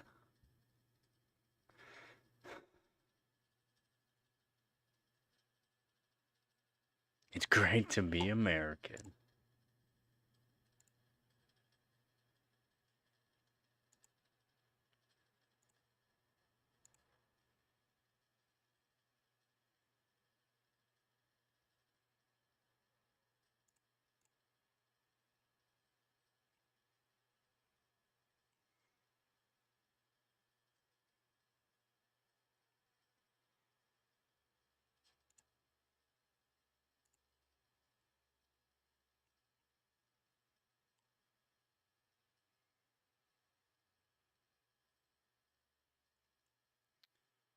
All right.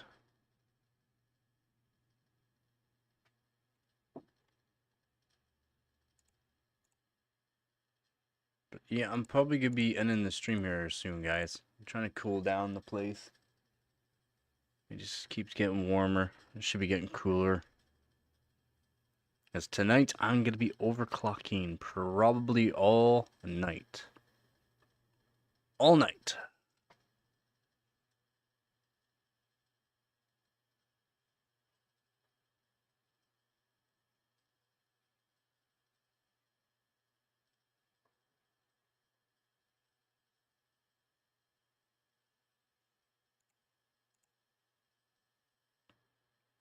Yeah, probably all night I'll be overclocking. I have to get a bunch of scores posted for my own, so I can keep, staying up top, and then for the competition as well. So yeah, I'll be overclocking all night long.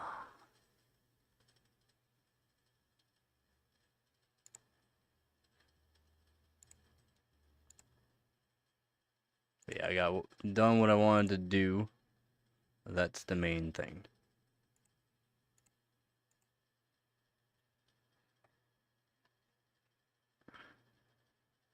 I gotta make a video, because I'm gonna make a video out of doing the shunt mod on the EVGA 1080 Ti for the win, OCPC style.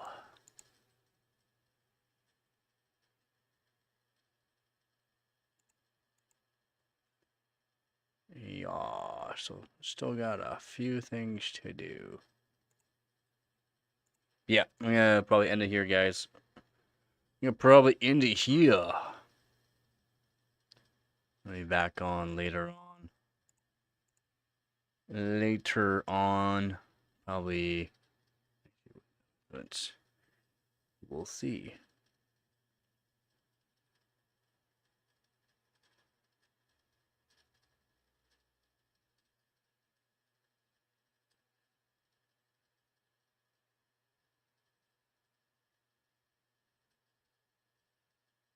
Hmm.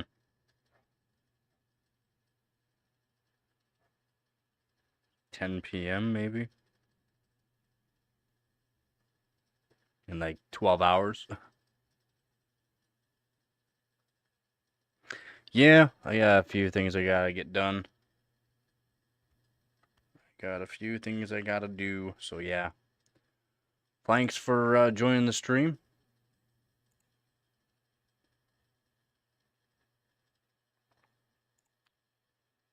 And I'll be back on later. Hopefully, more people show up.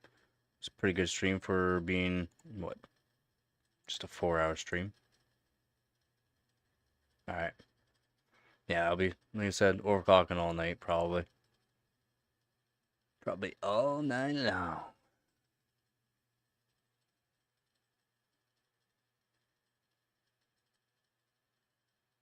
Yeah, should be fun. Should be pretty fun.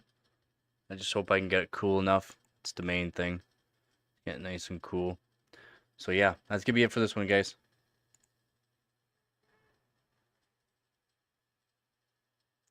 That'll be it for this.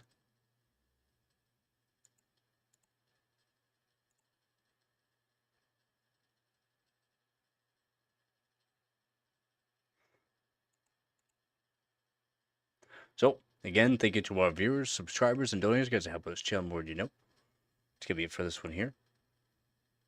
And as always, don't forget to get her done. Peace.